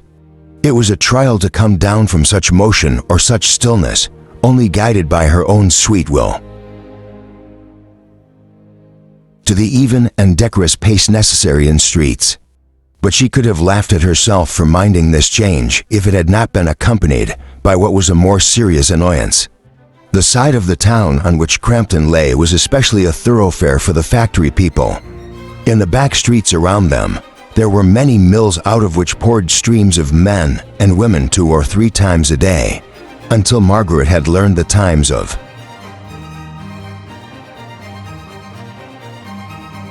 their ingress and egress. She was very unfortunate and constantly falling in with them. They came rushing along with bold, fearless faces and loud laughs and jests, particularly aimed at all those who appeared to be above them in rank or station. The tones of their unrestrained voices and their carelessness of all common rules of street politeness frightened Margaret a little at first. The girls with their rough but not unfriendly freedom would comment on her dress, even touch her shawl or gown to ascertain the exact material. Nay, once or twice she was asked questions relative to some article which they particularly admired. There was such a simple reliance on her womanly sympathy with their love of dress, and on her kindliness, that she gladly replied to these inquiries as soon as she understood them and half smiled back at their remarks. She did not mind meeting any number of girls, loud-spoken and boisterous though they might be, but she alternately dreaded and fired up against the workmen who commented not on her dress, but on her looks in the same open, fearless manner. She who had hitherto felt that even the most refined remark on her personal appearance was an impertinence, had to endure undisguised admiration from these outspoken men. But the very outspokenness marked their innocence of any intention to hurt her. Delicacy as she would have perceived if she had been less frightened by the disorderly tumult. Out of her fright came a flash of indignation, which made her face scarlet and her dark eyes gather flame, as she heard some of their speeches. Yet there were other sayings of theirs which, when she reached the quiet safety of home, amused her even while they irritated her. For instance, one day after she had passed a number of men, several of whom had paid her the not unusual compliment of wishing she was their sweetheart, one of the lingerers added, "Your bonny face, my lass, makes the day look brighter," and another day, as she was unconsciously smiling at some passing thought, she was addressed by a poorly dressed middle-aged workman with, "You may well smile, my lass." Many a one would smile to have such a bonny face. This man looked so careworn that Margaret could not help giving him an answering smile, glad to think that her looks, such as they were, should have had the power to call up a pleasant thought. He seemed to understand her acknowledging glance, and a silent recognition was established between them whenever the chances of the day brought them across each other's paths. They had never exchanged a word. Nothing had been said but that first compliment, yet somehow Margaret looked upon this man with more interest than upon anyone else in Milton. Once or twice on Sundays she saw him walking with a girl, evidently his daughter, and, if possible, still more unhealthy than he was himself. One day, Margaret and her father had been as far as the fields that lay around the town. It was early spring, and she had gathered some of the hedge and ditch flowers, dog violets, lesser celandines, and the like, with an unspoken lament in her heart for the sweet profusion of the South. Her father had left her to go into Milton upon some business, and on the road home she met her humble friends. The girl looked wistfully at the flowers, and acting on a sudden impulse, Margaret offered them to her. Her pale blue eyes lightened up as she took them, and her father spoke for her. "Thank you, miss. Bessie'll think a deal of them flowers, that a will, and I shall think a deal of your kindness. You're not of this country, I reckon." "No," said Margaret, half sighing. "I come from the south, from Hampshire," she continued, a little afraid of wounding his consciousness of ignorance if she used a name which he did not understand. "Oh, that's beyond London, I reckon, and I come from Burnley ways and 40 mile to the north, and yet you see north and south has both met and made kind of friends in this big smoky place." Margaret had slackened her pace to walk alongside of the man and his daughter, whose steps were regulated by the feebleness of the latter. She now spoke to the girl, and there was a sound of tender pity in the tone of her voice as she did so that went right to the heart of the father. "I'm afraid you are not very strong." "No," said the girl. "Nor never will be. Spring is coming," said Margaret, as if to suggest pleasant, hopeful thoughts. "Spring nor summer will do me good," said the girl quietly. Margaret looked up at the man, almost expecting some contradiction from him, or at least some remark that would modify his daughter's utter hopelessness. But instead he added, "I'm afeard as speaks truth. I'm afeard as to far gone in the waste. I shall have a spring where I'm bound to, and flowers and amaranths and shining robes besides. Poor lass." "Poor lass," said her father in a low tone. "I'm none so sure of that, but it's a comfort to." The "poor lass, poor lass, poor father, it'll be soon." Margaret was shocked by his words, shocked, but not repelled, rather attracted and interested. "Where do you live? I think we must be neighbors. We meet so often on this road. We put up at 9 Francis Street, second turn to the left at after you've passed the Golden Dragon. And your name?" "I must not forget that. I'm unashamed of my name. It's Nicholas Higgins, us called Bessie Higgins." "What in the world you asking for?" Margaret was surprised at this last question, for at Helstone it would have been an understood thing after the inquiry she had made that she intended to come and call upon any poor neighbor whose name and habitation she had asked for. "I thought, I meant to come and see you." She suddenly felt rather shy of offering the visit without having any reason to give for her wish to make it beyond a kindly interest.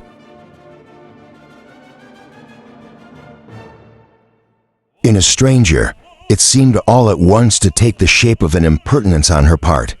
She read this meaning too in the man's eyes. "I'm none so fond of having strange folk in my house," but then relenting as he saw her heightened color, he added, "You're a foreigner, as one may say, and maybe don't know many folk here, and you're giving my wenchy flowers out of your own hand. You may come if you like." Margaret was half amused, half nettled at this answer. She was not sure if she would go where permission was given so like a favor conferred, but when they came to the turn into Francis Street, the girl stopped a minute and said, "You'll not forget you come to see us?" Aye," said the father impatiently, "we'll come. Er's a bit set up now 'cause yer thinks yer might have spoken more civilly, but er'll think better on it and come. I can read her proud, bonny face like a book. Come." Along, Bess, there's the mill bell ringing. Margaret went home, wondering at her new friends and smiling at the man's insight into what had been passing in her mind. From that day, Milton became a brighter place to her. It was not the long, bleak, sunny days of spring, nor yet was it that time was reconciling her to the town of her habitation. It was that in it she had found a human interest,